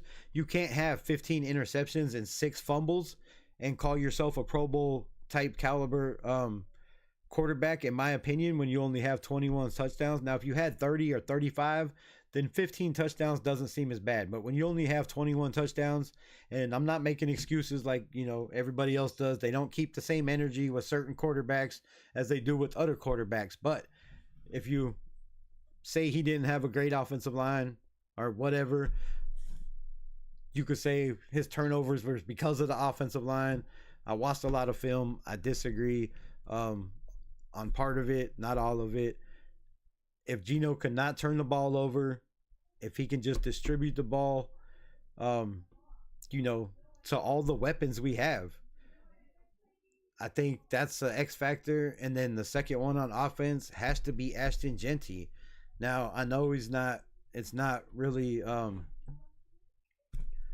what are the words I'm trying to use? It's not really to have expectations of Ashton Genty running the ball for 100 yards a game or over 100 yards a game. However, if he does,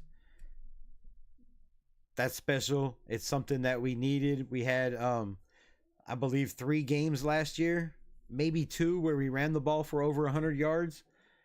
Averaging 2.3 yards or 2.5 yards a carry is just fucking absolutely atrocious. So we need Ashton Genty, and not just Ashton Genty, but you said my key factors, and you asked for one. I'm giving you 4. I know. But Ashton Genty and the running back room, it has to be. There has to be guys that can give him a break, that can do the things he can't do, like pass pro. He's gonna get better at that in this with this staff, but they have to be able to do the thing that Genty can't do. Super elite, which is pass protection. I think he's a damn good catcher out of the backfield. Is he elite hands? No.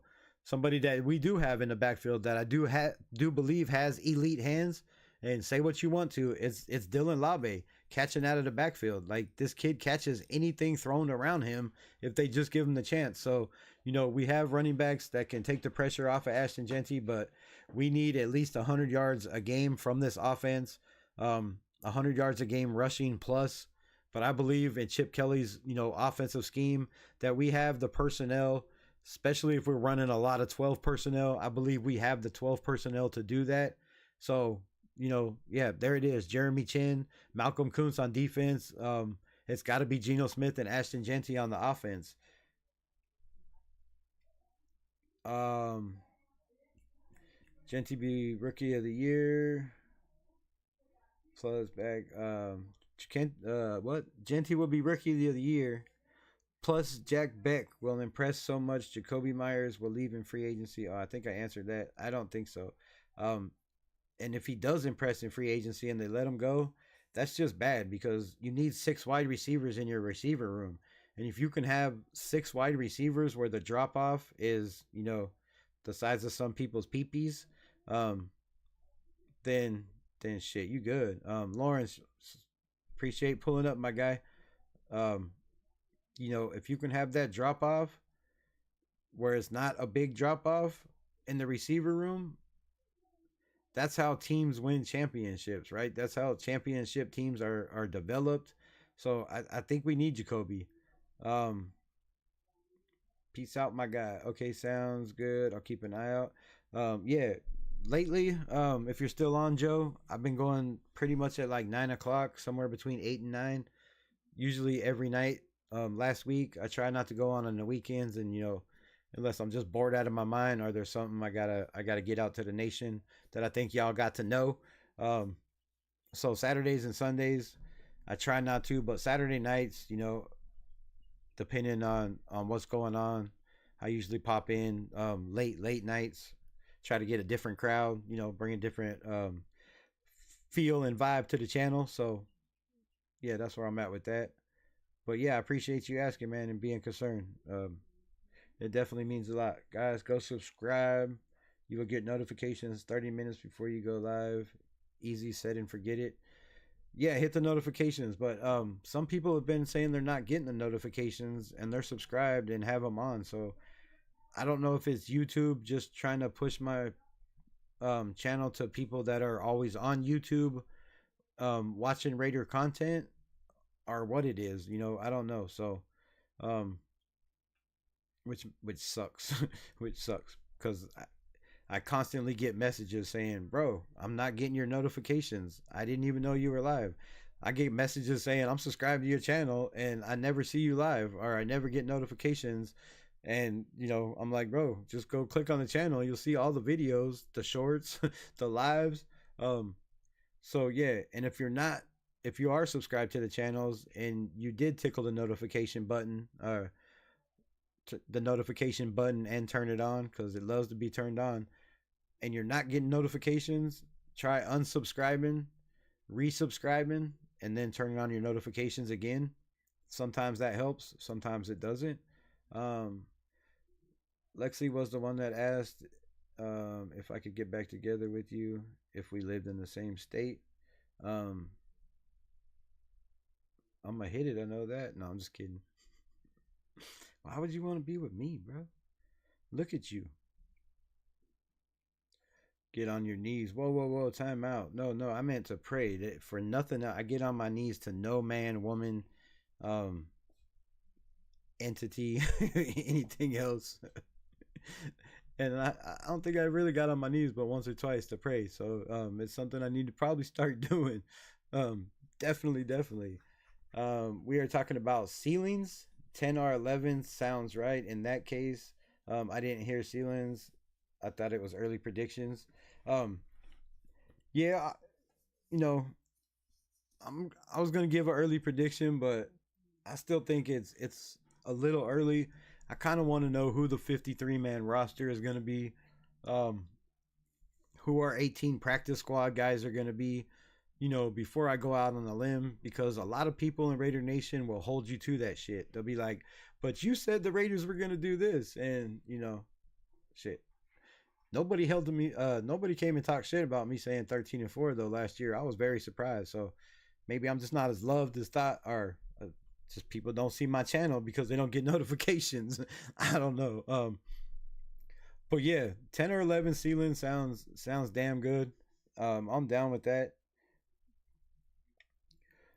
We can steal some games for sure. I didn't put that in my equation. Yeah, I mean, some of these home games are teams that were worse than us last year. And just think about that. Just think about that for 1 minute. Just reflect on this before you make your evaluation. Also, those teams that were worse than us, a lot of them had their quarterback in place. A lot of them didn't have as many injuries as we did. A lot of them have had the same head coach for a couple years, same offensive coordinator, same defensive coordinator. So, a lot of those teams that were above us didn't deal with what we dealt with and didn't have the losses of key star players like we did. And we were still better than them. So just let that sink in. Plus what we did in the draft. I mean, everybody says we upgraded in Geno Smith. And if that's an upgrade, I just don't see how 6 wins could be the floor, right? You know, we won 2 out of 3 games with Aiden O'Connell, who's not the greatest quarterback, and everybody says Geno is a major upgrade. So if that's an upgrade, Aiden O'Connell in 2 years in a 17-game stretch, if you put his 2 years together, it equals 17 starts. He had 20 touchdowns with 11 interceptions. So my expectations for Geno, and shit, I need to put a poll up. My expectations for Geno would be at least 25 plus touchdowns for me.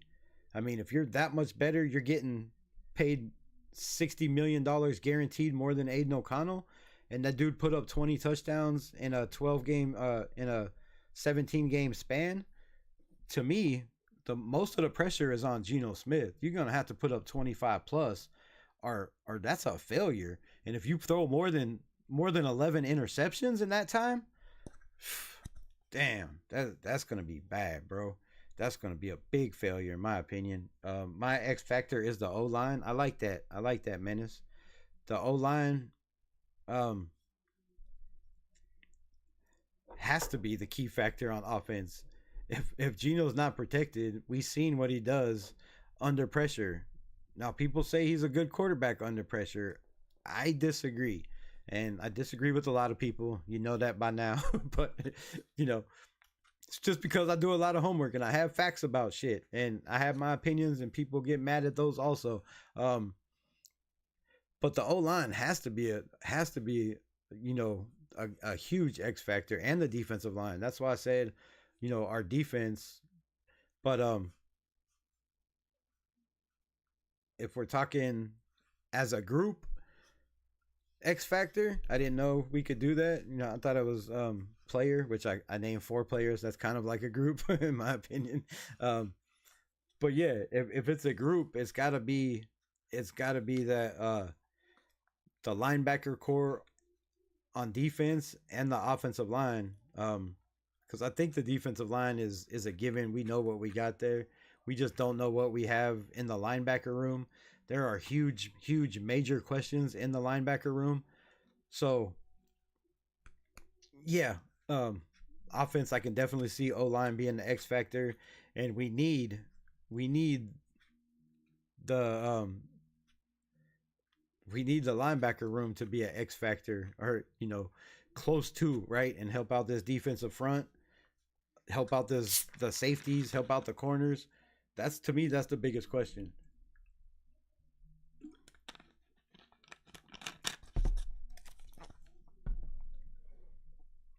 But the X factor all around, I believe, is going to be this defensive line, man. If we're talking, just one on both sides of the ball. And I hope to God it's the offensive line, because we need offensive line play bad. But this defensive line, just like I said last year, barring the injuries that we had, is even more special than last year. And that's hard to say, because last year I thought we had a chance to be one of the greatest defensive line that the Raiders have had in history. And I know it's a long list of scary defensive lines with names like Gene Upshaw, names like Howie Long, names like Lyle Alzado, was Gene Upshaw a tackle? The list goes on and on. But we've had dominant defensive lines in the past. That's where we got our mystique from. Our name, kind of our motto, was having dirty physical defensive lines. And I thought we really, really had a chance if we stayed healthy to be the defensive line that the Philadelphia Eagles were. A defensive line that just shocked the shit out of the NFL, shocked the shit out of the NFL in the playoffs and in the Super Bowl. Did I think we were making the Super Bowl with that D line? No, because we didn't have the offense. But I thought that defensive line had a chance to be special, and I think it's better this year. I think it's way better this year. I don't. It's not even close. Like the guys that we got rid of, and I don't want to name names. They're not Raiders anymore. So, man, I don't want to trash nobody. Some people get offended when I do that shit too. But the guys that we got rid of that have been on the team for 3-4 years, that have been veterans in the league for 10, 12 years, that, maybe a little bit washed up and past their prime, we replaced with physical, fast, strong, dominant, lengthy, powerful defensive linemen. And we even got some edge rushers like Jaw Joyner and the guy I keep talking about, Jafari Harvey. Remember that name, bro. This kid is special. If we could somehow keep him around in this organization and develop him, damn, with him and Jaw Joyner, with Crosby and Kuntz, nasty, bro, nasty. So, I really think this defensive line has a chance to be great, not just special, but elite, like elite. And when you think about it, Max Crosby, Malcolm Kuntz, Christian Wilkins, Adam Butler, Jonah Lalu, you bring in Taka Hemingway, you bring in JJ Pegas, then you bring in the UDFAs, which I can't think of two of their names right off the top of my head, but I don't know why the one won't come to my mind. I really think this kid has a chance of, as a UDFA, of giving Pegas and Tonka Hemingway a run for their money. We got some nasty defensive linemen on this staff, on this roster, and it's going to be hard to pick who stays and who goes. You might have to go with 11 defensive linemen just because you can't let these guys out of the building. And I wouldn't be mad at that. So, this defensive line is going to be nasty, but O-line definitely needs to be an X factor. My guy Furpo was good in the building. Totally agree with you. Kuntz will dominate. Who needs to step up on the offense to be a top 5 player? Who saw them in Minecraft release schedule? Y'all need to see the Chargers. I'll go watch your Chargers release schedule just to make you happy, because I gotta talk shit on it if it's bad. But ours was a little cheesy, bro. Let me know in the comments below. Yo, hit them comments. I know I'm behind. I'm gonna catch up in a minute. I'll get to them. But let me know in the comments below. How did you feel about the Raiders schedule release? Did you feel it was a little cheesy? Did you feel it was hardcore like Raider Nation? Did you feel like it gave you a tingly feeling? Did it make you want to throw up in your mouth? Like let me know. Let me know where you at with it. Let me know.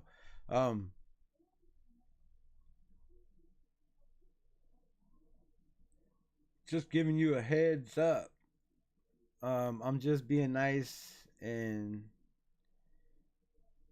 telling you to see. Don't play Minecraft. What?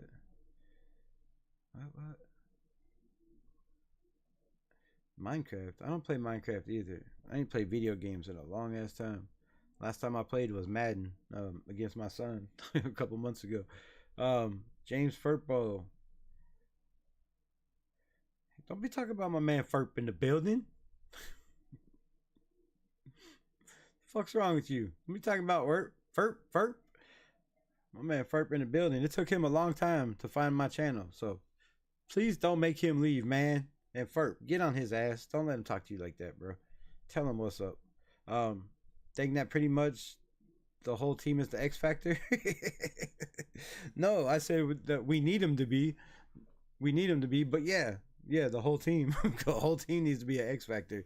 Or we don't have a shot in this division. Like the division is nasty.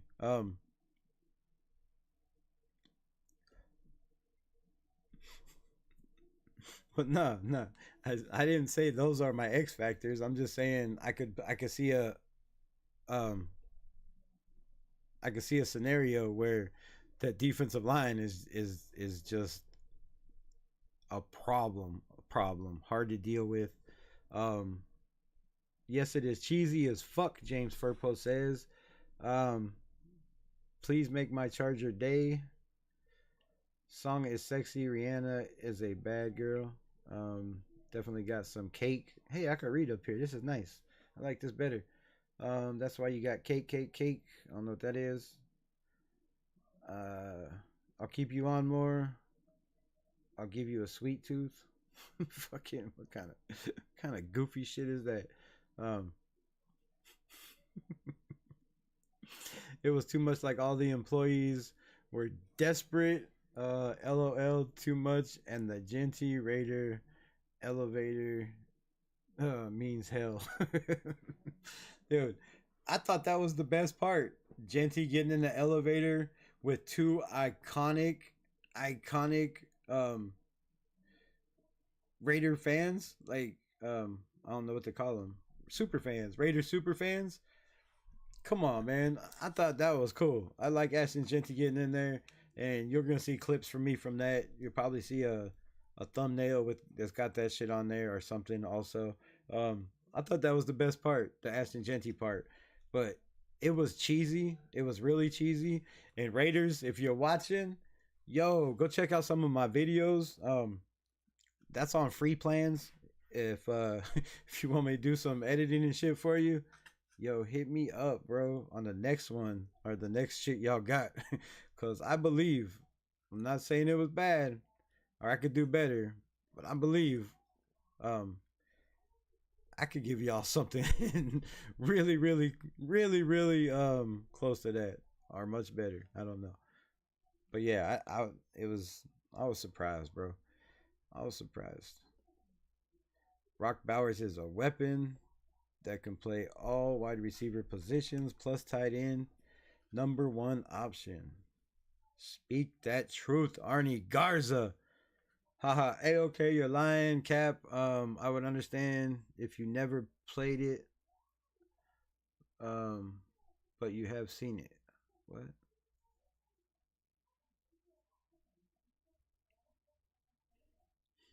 I hope Genty joined the dark side. He plays on the dark side. You gotta buy in. Um, I don't know what that meant. Haha, okay, you're lying, Cap. I would understand if you never played. I'm missing that piano. What you're saying? Um, I don't know. NFL team is Minecraft. Never heard of them. Yeah, I'm confused on the Minecraft thing also. Um, James Purple Furpo. I've seen it. Pineapple Express. Damn good movie. I like the Pineapple Express. That was a damn good movie. Does Cam have a chance to beat out AOC as the backup quarterback? There's always a chance. There's always a chance. It depends on what system fit. But all these cats talk shit about AOC the same way they talk about Derek Carr. He can't run the RPO, can't do this, can't do that. I was supposed to pull up some stats. I'll probably do that tomorrow. Um, his best grade as a quarterback is running the RPO. So he's not a mobile guy. No, he's not going to be able to roll out as much um, or as quick as a Cam Miller. Cam Miller definitely has him beat in the athletic department. We know that. As far as knowing NFL defenses, reading defenses, being up to speed on the speed of the NFL, he's got a long ways to go before there's even talk of any competition between Cam Ward and Aiden O'Connell, in my opinion. That's just me. Seen it a long time ago. Yep, yep, yep. You just have to be honest. I won't call you a Pop Tart. Fuck you talking about? Who's a Pop Tart? They called they called DA a Pop Tart. Look how that turned out. Y'all got put 63 on. 63 Pop Tarts. They should have sent you, man, the Raiders organization should have sent the Chargers defense 63 boxes of Pop Tarts. Every kind you could possibly think of. That would have been the shit. That would have been funny as hell. Don't you ever disrespect Devontae Adams. Sorry ass Chargers, Bolt Nation, whatever you want to call yourselves with the nation shit. Like, y'all should never ever disrespect a legend. Yes, the Devontae is a legend, or maybe not a legend, but Hall of Fame type guy like that. Cause the man's gonna school you. He's gonna school you. I don't know. Devontae wasn't on the team, but still, it was the Raiders. Um, Rebel pick cut 3-string depth chart. Zamari, Zeus White. His name's not Zeus. Rebel picker cut 3-string depth chart. Zamir White or Sincere McCormick. Out of those two, I don't know if it comes down to those two. I can see a possibility where both of them are gone. I mean, honestly, I really can. But if I had to choose, fuck, I don't know, man. I don't know. I like Sincere McCormick. He's had a problem being healthy. Zamir White has had a problem being healthy. I think Zamir White's faster. He's stronger, more powerful. Does he run like it? Not always. It depends on what the system is. I'd have to look, when we get to camp, what does he look like? Are they running wide zone? Are they running gap zone? Are they running, strong power gap? It just depends on what the offensive line is running, where he's going to be on the depth chart. So that's a damn good question, Arnie. And I don't know, bro. I don't know. Like, to me, it really don't matter. I think Sincere McCormick gives us more of that wiggle, but I think Zamir White gives us the power back that we don't have. I mean, Genti's powerful, but let's face it, Zamir White's a lot bigger, stronger. Um, but he hasn't proved he can be the guy in short yard situations. He hasn't proved he could be the guy in goal line situations. So I'm kind of skeptical about Zamir White, but I'm just as skeptical about Sincere McCormick. Uh, you know, 3 years hurt, finally gets a chance. Fourth, fifth on the depth chart, gets pulled up from the practice squad, gets in the game, plays 2 games, and he's hurt. I just see that being a problem. So I really don't know.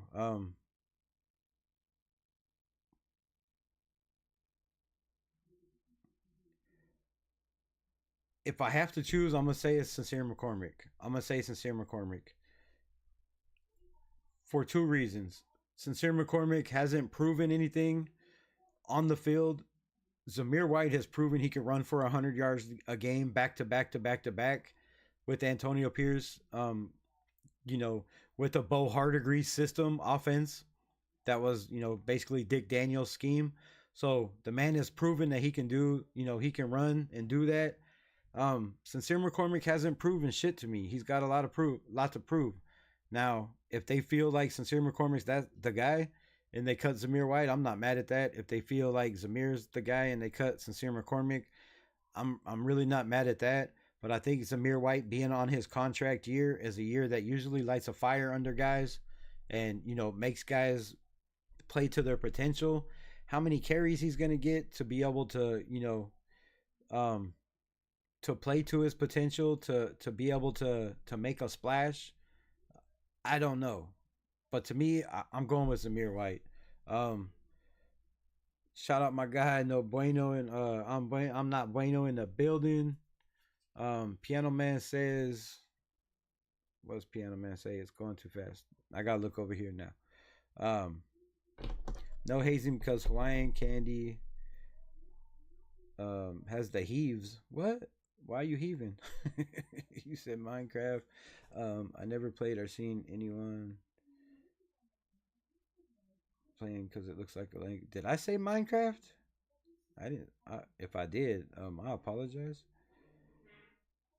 If you're talking to me, if not, then I apologize again. But I don't remember. I don't. I read a comment I think that said something about Minecraft, but I was confused too. Sorry y'all driving back from the beach right now. Did you ever get to go live? How was the beach? Did you get wet? Are you still wet? Purple, how old are you? I really want to know. You playing those games, little Raider boy? Um, Minecraft. I don't know. I see my nephew playing that shit all the time, but that's all I really seen of that game. He's old enough to be your daddy. Ooh, okay. I set up everything forward to get the notifications. Appreciate you, my guy. It means the world for the support. Definitely, definitely. Rebel, who is most important? The head coach, the offensive coordinator, GM, or quarterback to the success?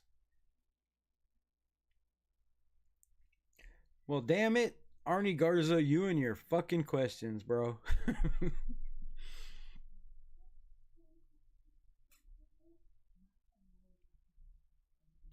This is an easy answer, but it's not an easy answer.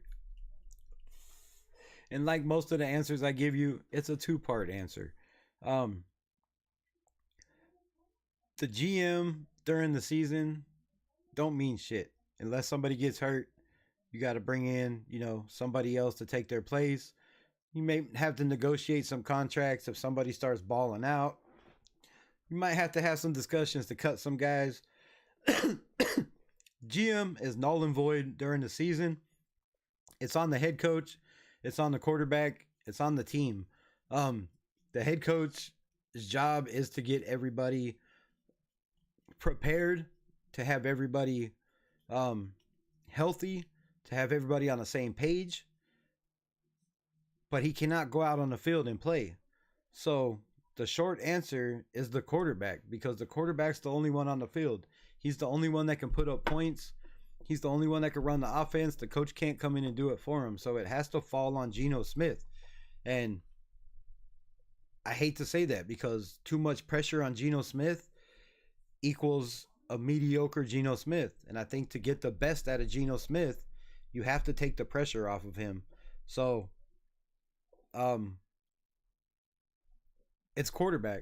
It's quarterback. I'm going to answer these short and sweet because I know I ramble on forever. LOL, who's your daddy?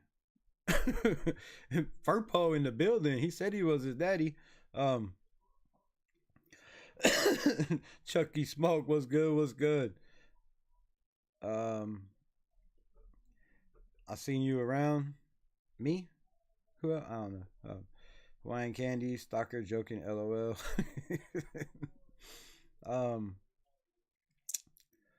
Wine Candy, what part of Pop Tart are you, doll? Definitely don't have the cherry one anymore. I would say like the raspberry Pop Tart. Little tart, but tastes so good you can't stop eating it. Kind of Pop Tart. Fucking. All right, come on, man. Stop. Get out that shit. We talking football. LOL. La la la la la. She says strawberry. Well, I'll say raspberry. Jack Tatum type player, baby. Yes, we need some of those. Sorry, fruit cup. Fucking. What are we talking about? Now people are fruit cups? The fuck? Piano man. Trying to keep the chat going. To be fair, I'm only 5'4". She ain't even 5'2". Stop lying. Yeah, in high heels you might be 5'4". Fuck out of here. That's why you got cake. She don't have too many cake. It's not much cake. Cakes are in the front. Those are jugs. Them's jugs. Them's not cakes. Song is sexy. Rihanna is a bad girl. I was already seen that a long time ago. Please make my charger day. I don't know what that means. Yes, it was cheesy as fuck. I said that. Bolts need clicks. Rebel. LOL. I'm gonna go watch it. I'll watch the Kansas City one too, and I watched the Broncos. I did last year. Um, I don't think I pulled them up on a live or did a video of them, but that's a good idea though. It's a good idea. I want to compare them. Let the nation and whoever else comes in the chat, whether you're a part of the nation or if you're a part of another team, you're always welcome in Raider Unleashed, as long as we keep it straight. I'll keep you on more. I'll give you a sweet. I already read that too. It's too much like employees desperate. Fuck we at. I didn't know that they were didn't know that they were also short. Ashton Genty was taller than both of them. Right? And that's not saying much. That's not saying much at all. Independently strong, silly strawberry shortcake, and is sadly a Raider. Why is that sad? That's not sad, bro. Shit. That's not sad. That's the best part about her. That's the best part. She likes the Raiders. You like the Minecraft movie? My sister went and took my nephew to see the Minecraft movie and said it was absolutely the most fucking horrible thing she'd ever seen. So, I mean, I don't know, but she don't play video games. She might not know much about Minecraft. Um,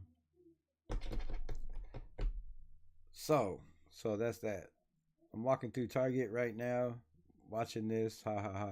Start yelling Raiders Rebel. Hey, I should pull you up, send you a link. You should walk through Target saying Raiders, holding your phone up, blaring me in the background. And then record it on your other phone, because I know you have too. So, yeah, if you could do that, that'd be hilarious. I will make a short on it for your shortcake. Salute my guy. I'm not bueno. Ha ha ha. Still having to figure out the Piano Man. Yeah, you'll never figure him out, bro. I don't know. I think he's bipolar. I think one day he's good, the next day, he's not, or maybe just somebody triggers him. I don't know. I don't know what's wrong with the Piano Man.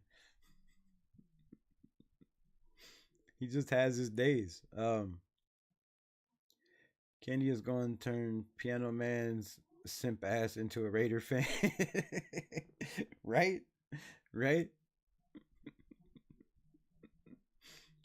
He's already partially a Raider fan. He's in every Raider chat. Like that already qualifies you as having some kind of some passion for the Raiders. Now, if it's a closet Raider fan and he just don't want to know, his LA boys to know that he's a Raider fan and not down with the lightning bugs anymore, whatever it is, that's fine. That's fine. You can stay in the closet over here. I'm not gonna blast you to your Charger peeps and tell them how much you love the Raider fans.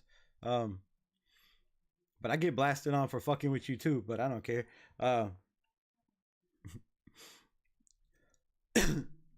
We know Target is in your pocket. What the fuck? LOL, you don't say Minecraft. Someone, I got to that. How do I keep going backwards in this shit? Yet you're here being cringe as fuck, Piano Man, drooling over a Raider chick. I mean, she's pretty hot to drool over, right? Have you seen her titties? I mean, they are pretty nice. They feel pretty nice. Ass is okay. No, I'm just kidding.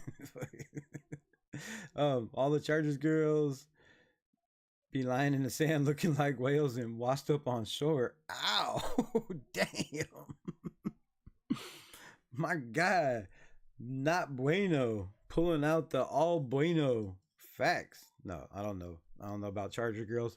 I ain't been to California and the beach in a long ass time. In San Diego. So I don't know. I'm not 5'4" in heels. 5'10", bitch. What? Stop playing. Who you calling a bitch? That's messed up.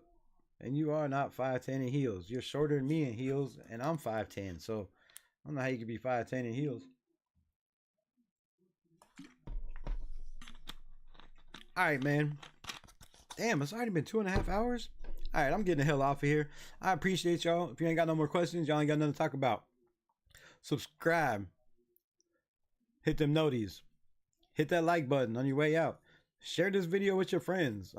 If you got Raider fans, man, that watch YouTube, that want some knowledge, that like people that know what the hell they're talking about, or, you know, maybe they don't know what the hell they're talking about in your opinion.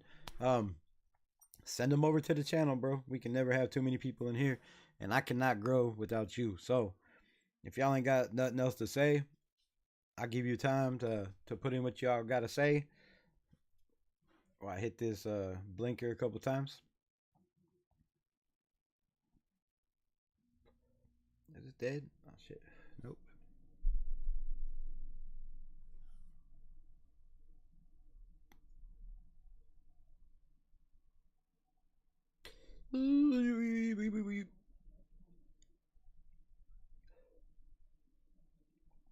Don't be cussing.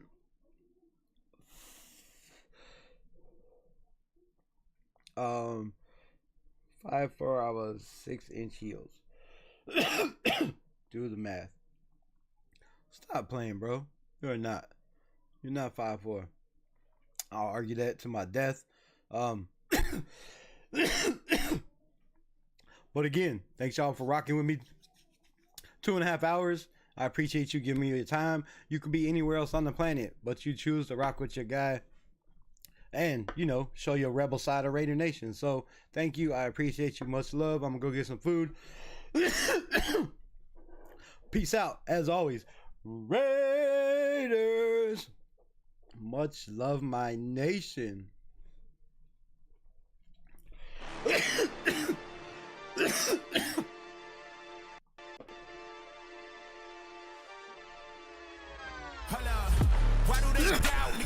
I got a low tolerance, cause they don't even know what the problem is. It's me. You waiting on the boy to fail, now hold your breath and face your death. Cause you play a roulette with each step I progress, no less. Go ahead and place your bets. Cause we know where we at, we know we top tier. Cause all the hate that you bring, we know it stops here. I'm taking off like a rocketeer and stopping. Music licensing reimagined. We gon' always win. Promise that that's not a promise, yeah, that is a threat. You know that I promise to bring the team commas. When the whole team win, that's when you flex. Win. And I'ma do it again. Watch me win. Then watch me do it again. Tell them I can't take no loss. My team hold no L's, no. Aiming for the top, can't make it by myself. I ain't taking no loss. I ain't taking no loss. Look, come on, always win. I ain't taking no loss. Look, come on, always win. We already know that we told us. Watch me heat it up, let me focus. I'm going toe to toe with foes. I know they notice. I kick in doors, they only hope for closing. Why? Cause they know I go again. And when they in a drought, I'm the one that can make it flow again. Talk to me nice, my team they ready to go again. Music licensing reimagined. We don't